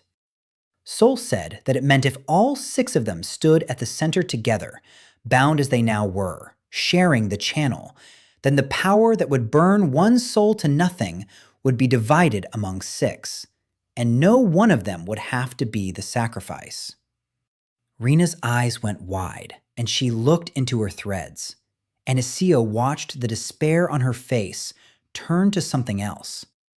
She said that she could see it now, that with the load shared across all 6 bound souls, the shadow at the center lifted, that the thread where everyone lived was real, and that this was the path to it. That this was the thing no chosen had ever reached, because no chosen had ever woken and bound all 5 and made them a true circle. The previous one had been alone at the center. That was why he died. Iseo felt something break open in his chest that was not the cold. It was relief, and it was something larger. He said that this was the answer, that the reason the prophecy called for someone from beyond the world was never to be a better battery. It was to be the one who could bind the 5 together into a circle, strong enough that no one had to die alone at the center. He had not come to make a better sacrifice. He had come to end the need for one. The 6 of them stood in the tower and looked at each other and felt the weight of 1,000 years begin to lift. Then the floor heaved and the breathing below rose sharp, and the black mist surged to the cracks all at once. Rena cried out that the stillness was breaking, that the devourer had felt all 5 crowns wake and the engine stir, and that its old terror had won out over the fragile trust Iseo had built. It thought the engine was about to bleed it again, and it was going to break through and destroy the tower before they could prove otherwise. Iseo looked at the cracks spreading up the walls and felt the wounded thing below, choosing fear over the hand reaching for it, the way drowning swimmers always did at the very end. He said that they were out of time, that they had to run the engine now while the devourer was still close enough to reach, even though it was terrified, even though it would fight them every second.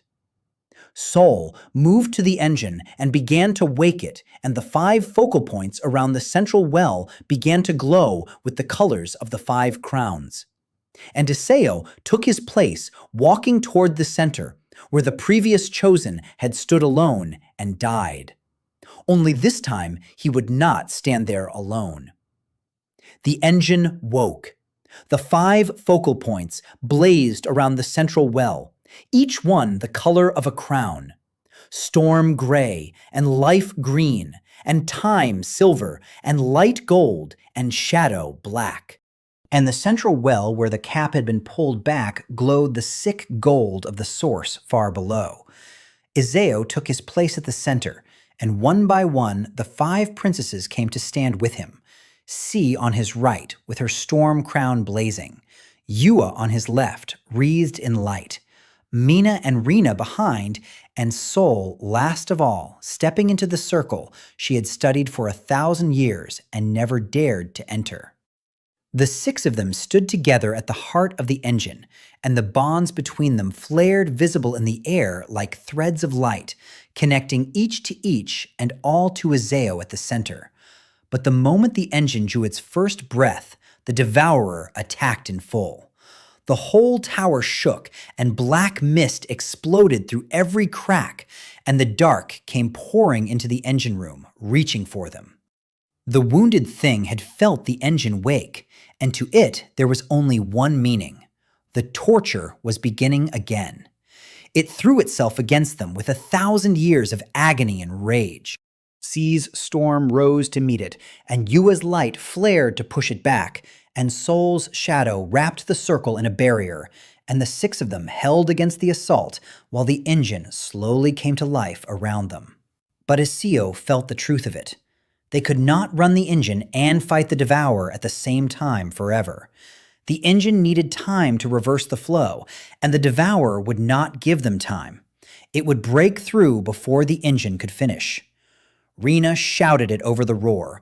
She said that the engine needed long minutes to reverse, and that the devourer would breach the circle in far less, that they could not both hold it off and run the engine, that something had to give.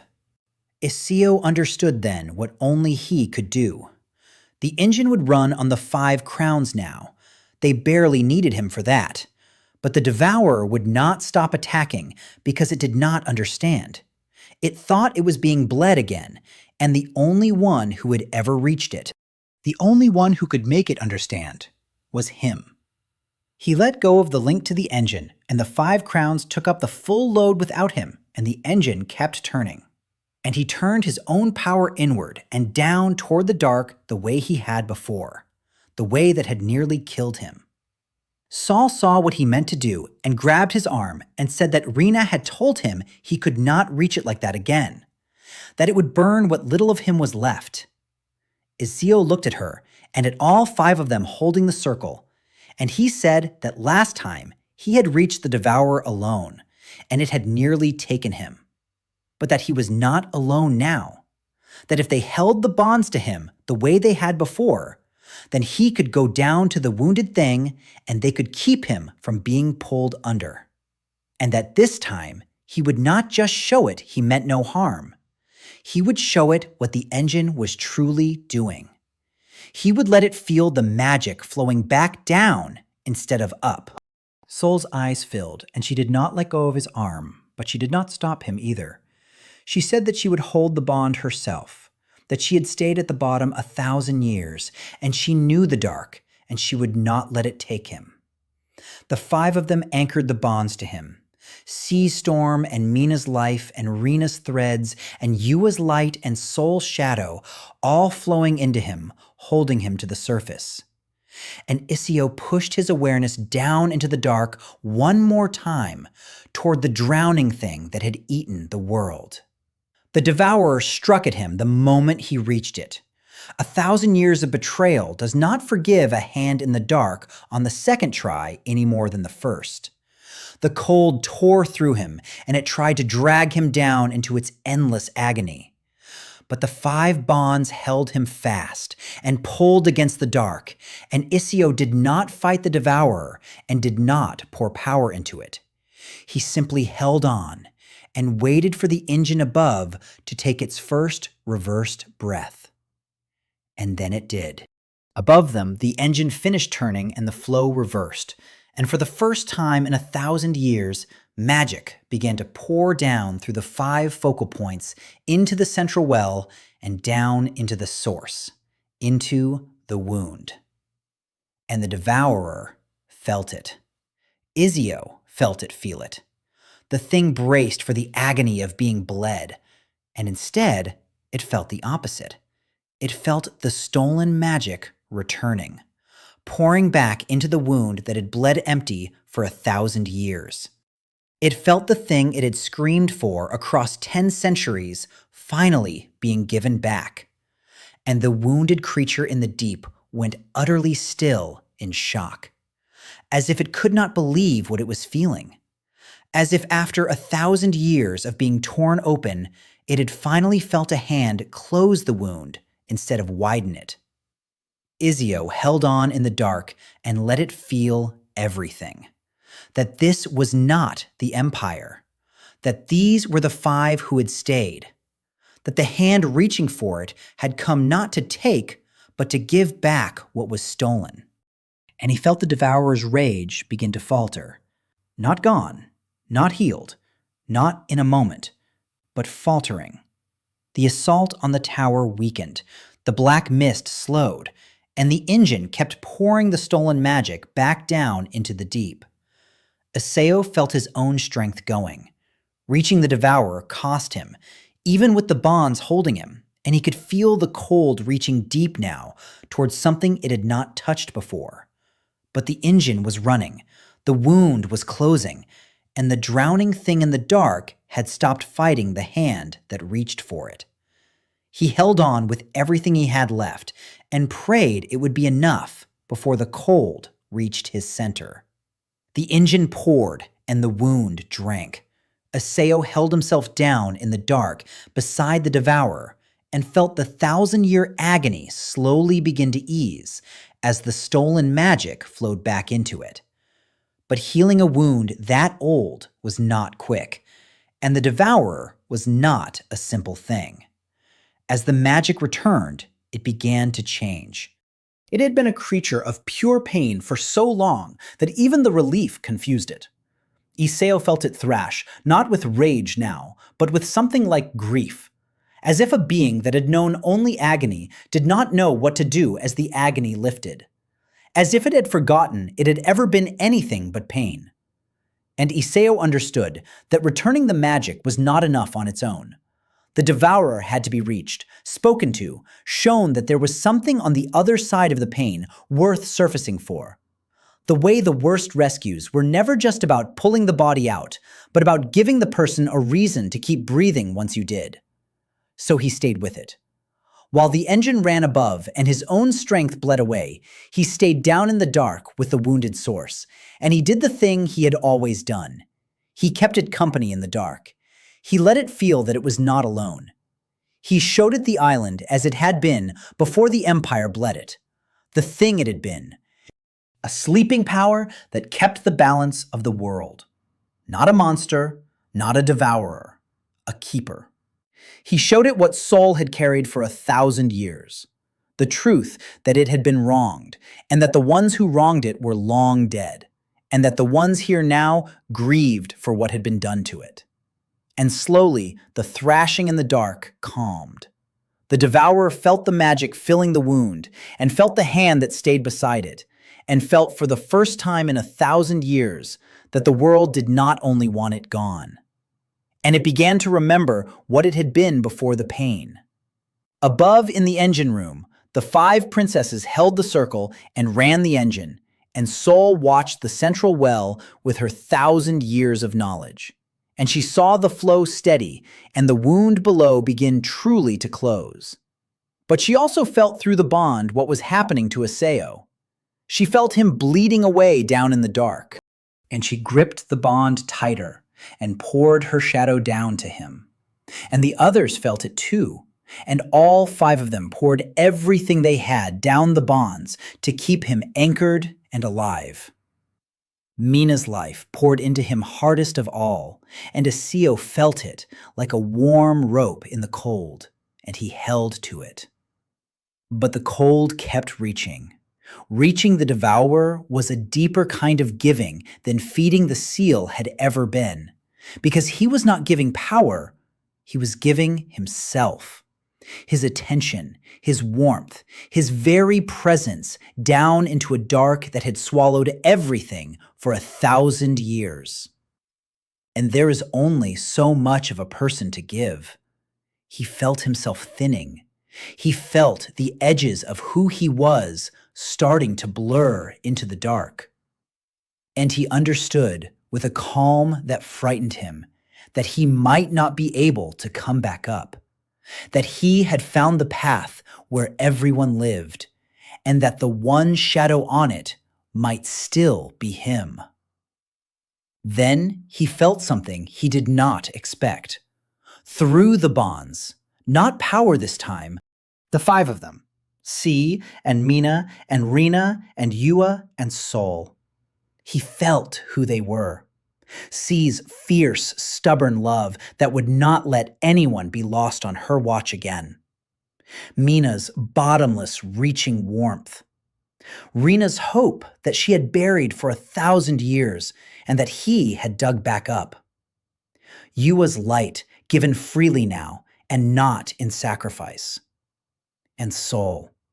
Sol, who had decided 1,000 years ago to stay at the bottom alone, and who now refused with everything in her to let him do the same.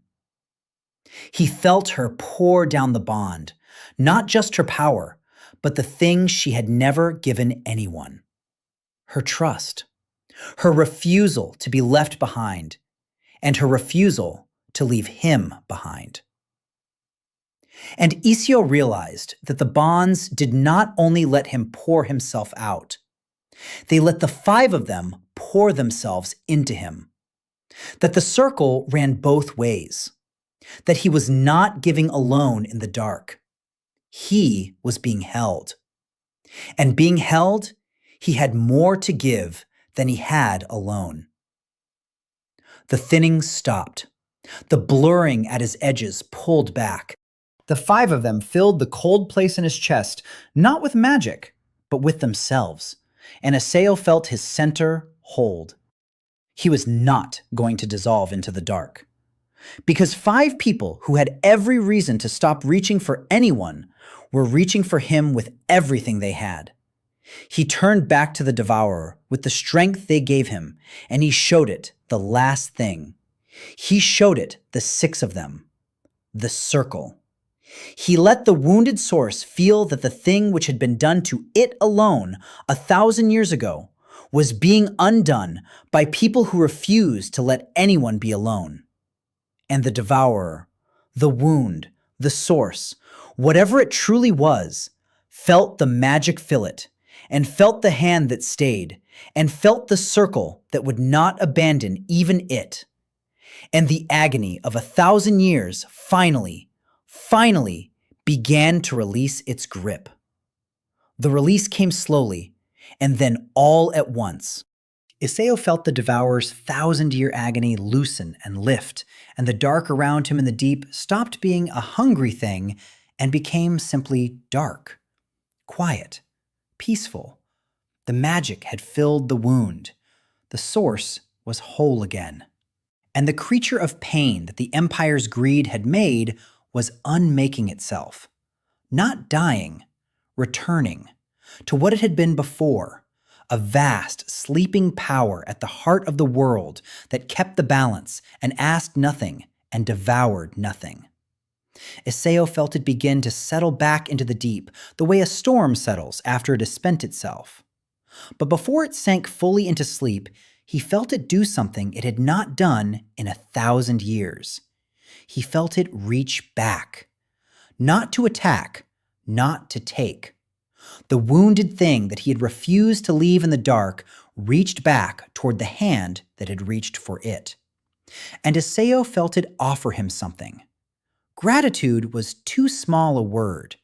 It was the response of a drowning thing to the one who came for it when no one else would. It poured back up through Iseo a portion of the very magic that had been returned to it. A gift, freely given. The source giving back to the ones who had given to it. And Iseo felt that gift flow up through him and out through the bonds, into the 5 princesses, and he understood what it meant. The source was returning to them the magic of their crowns. Not drawn up by an engine that bled it, given freely. Their power would be truly theirs now, not stolen, not borrowed. A gift from the thing they had spent 1,000 years grieving. Then the source sank into the deep and slept. And the dark went still, and the breathing that had haunted the island for 1,000 years finally quieted into the slow, easy rhythm of true sleep. The wound was closed. The devourer was no more, because it had never truly been a devourer, only a wound that had finally been healed. Iseo felt his awareness rise up out of the deep and back into his own body. And he opened his eyes in the engine room, and he was on his knees. And the 5 princesses were around him, and the engine above them was slowing its turning because its work was done. The sick gold light in the central well faded to a soft, warm glow, and then to nothing, as the cap settled back over the source like a blanket drawn over a sleeper. For a long moment, no one moved or spoke. The roar was gone. The cold pressure that had filled the island for 1,000 years was gone. There was only the 6 of them in the quiet tower, and the impossible fact that they were all still alive. Mina broke first. She threw her arms around Iseo and burst into tears and said his name over and over. Then C's hand was on his shoulder, gripping hard, and Yua knelt and took his hands in hers, and Rina pressed her forehead to his temple with her eyes shut tight, and Iseo felt all of them around him, warm and alive and real. And Sol. Sol stood a step back as she always did, and then she did not. She crossed the last step she had never been able to cross in 1,000 years, and she knelt in front of Iséo and looked at him with her dark eyes full, and she said that he had done it, that the wound was healed, and the world was safe, and that not one of them had died to do it, that he had found the thread that did not exist, the path where everyone lived. Iseo was too weak to do much, but he lifted his hand and rested it against the side of her face and told her that he had told her he did not leave people at the bottom and that he never had any intention of leaving her there. Sol closed her eyes and leaned into his hand, and 1,000 years of a sentence she had given herself finally ended. Rina looked into her threads then, with her crown whole and the source at peace, and she laughed softly, and there was wonder and disbelief in it. She said that the threads were calm, that for the first time in 1,000 years, she looked ahead and did not see death waiting at the end of everyone, that she saw a future, open, unwritten, full of days that did not have to be spent holding up the end of the world. She looked at Iseo and said that he had not just saved them, he had given them back their lives, the whole future they had given up 1,000 years ago. Iseo lay back against Mina, exhausted past anything he had known, and looked up at the 5 women around him. Storm and life and time and light and shadow. 5 princesses who had carried a wound and a guilt and 1,000 years of loneliness, and who were free of it now. And he felt the warmth of the bonds still running between all 6 of them. No longer holding up a seal, no longer feeding an engine, just connecting 6 people who had been through the dark together and come out alive.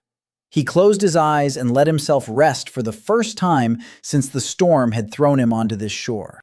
He had washed up here drowning and had found 5 people drowning longer, and he had pulled them all to shore, and somehow they had pulled him too.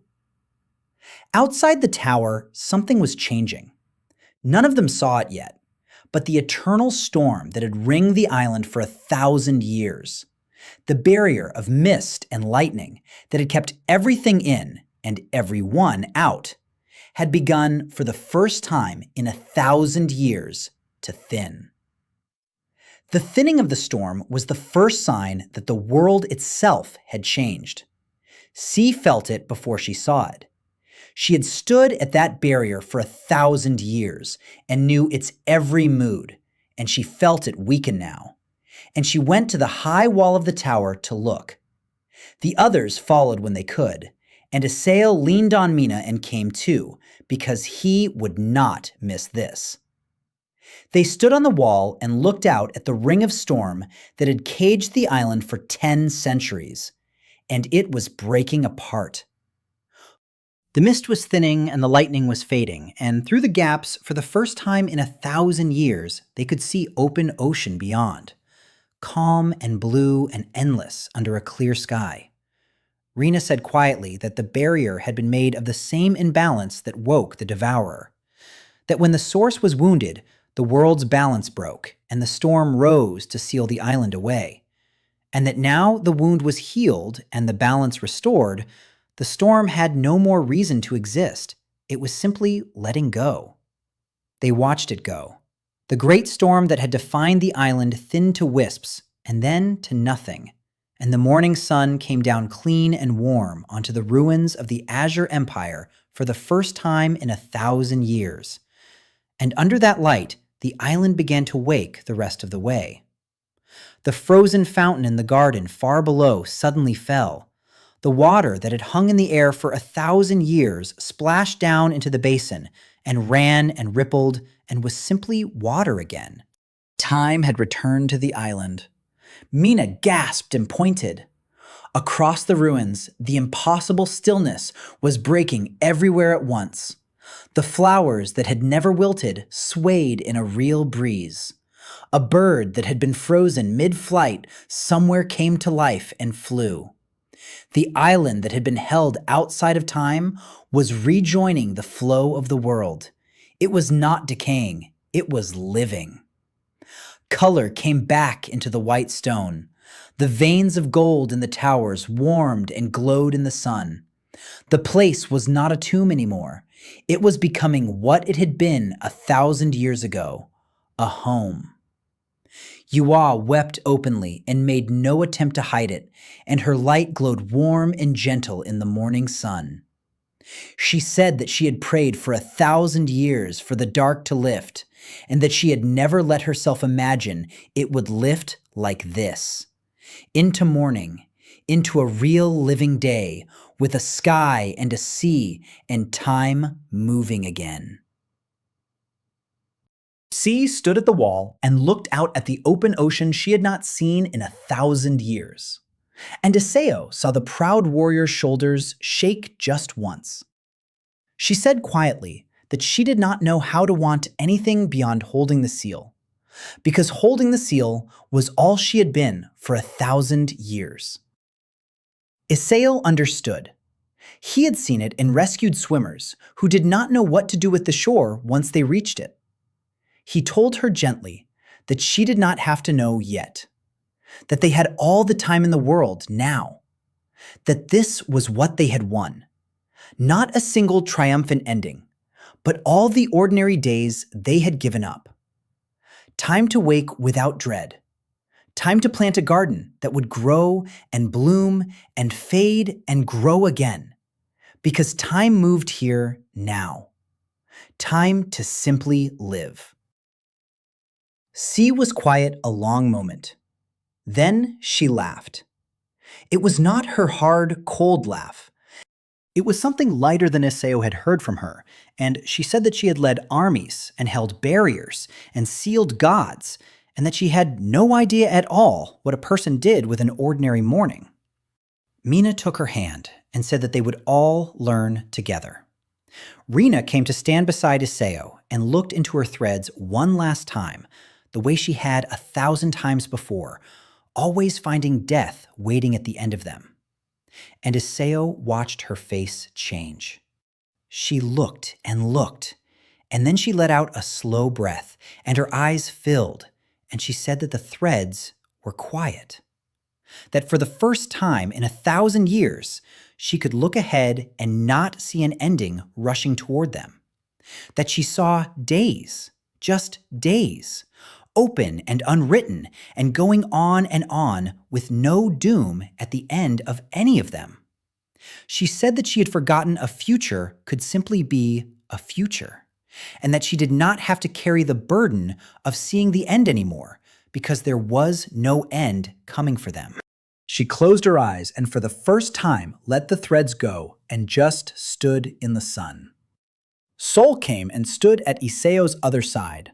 She did not say anything for a while. She had spent 1,000 years looking only down into the dark, and now she looked out at the horizon, and Iseo could see how strange and vast it was to her. Then she said quietly that she had built every wall she knew to keep herself at the bottom, to make sure that if anyone was left behind, it would be her, and that she did not know how to be someone who was not being left behind. Iseo turned to her and told her that she was not at the bottom anymore, that she never had to go back down into the dark, that she was up here in the morning with the rest of them, and that this was where she belonged and where she was going to stay. Soul looked at him, and her dark eyes that had held 1,000 years of guilt held something else now. She reached out slowly and took his hand, and this time there was no shadow and no dragging and no grief in it, just a hand held in the sun. And she said that for the first time in 1,000 years, she believed him. Iseo stood on the high wall with the 5 of them around him and felt the warmth of the bonds still running between all 6. No longer holding up a seal, no longer feeding an engine, just connecting 6 people who had gone into the dark together and come out into the light alive. He thought of the man he had been, a lifeguard on a beach who had drowned reaching for one child in a storm. He had spent his whole life pulling people out of the water one at a time and believing that was all he was good for. And the storm had carried him here to 5 who had been drowning for 1,000 years, holding up the whole world alone. He had not been able to walk past them. He never could walk past anyone going under. And reaching for them, he had found that they reached back. That the rope had always run both ways. That the one who pulls others to shore can be pulled to shore himself. He looked out at the open ocean and the world somewhere beyond it, and he found that he did not ache for the life he had lost. He had drowned out of one world and surfaced into another, and in this one, he was not just a man who saved one person at a time. He was the one who had refused to let the saving cost a single life, who had found the path no one believed in, who had healed a wound 1,000 years old instead of burying it under another grave. And he was not alone. He would never be alone again. Behind them, the source slept in peace at the heart of a living island. Around them, the ruins woke from 1,000-year sleep into color and warmth and time. The frozen fountains ran. The gardens breathed. The eternal storm was gone, and the morning sun lay golden over the towers of an empire that was no longer a tomb, but a home, with people in it who were free at last to live. Mina laughed and pulled them all toward the stairs, saying that she wanted to feel the grass and see the fountain run and watch a flower actually open. C shook her head and followed. Yua wiped her eyes and went after them with her light soft in the sun. Rena lingered a moment beside Iseo and said only that of all the threads she had ever seen, this was the one she had stopped believing in, the one where everyone lived, and that she was glad beyond words to have been wrong. Then she went down too. And Soul stayed last, with her hands still in Iseo's, and looked out at the horizon she had never let herself see. Iseo squeezed her hand and told her it was time to go down. Not into the dark, down into the morning, into the garden, into the first ordinary day of the rest of their lives. Soul looked at the open sea one more time. Then she turned away from the dark she had guarded for 1,000 years, and she walked with him down into the light where the others waited. And the wound was healed, and the drowning was over, and the 5 who had given everything had been given everything back. And the man who had only ever known how to pull people from the water had pulled a whole world to shore and had been pulled to shore himself. And there, in the morning sun, on a living island, under an open sky, they began at last to live.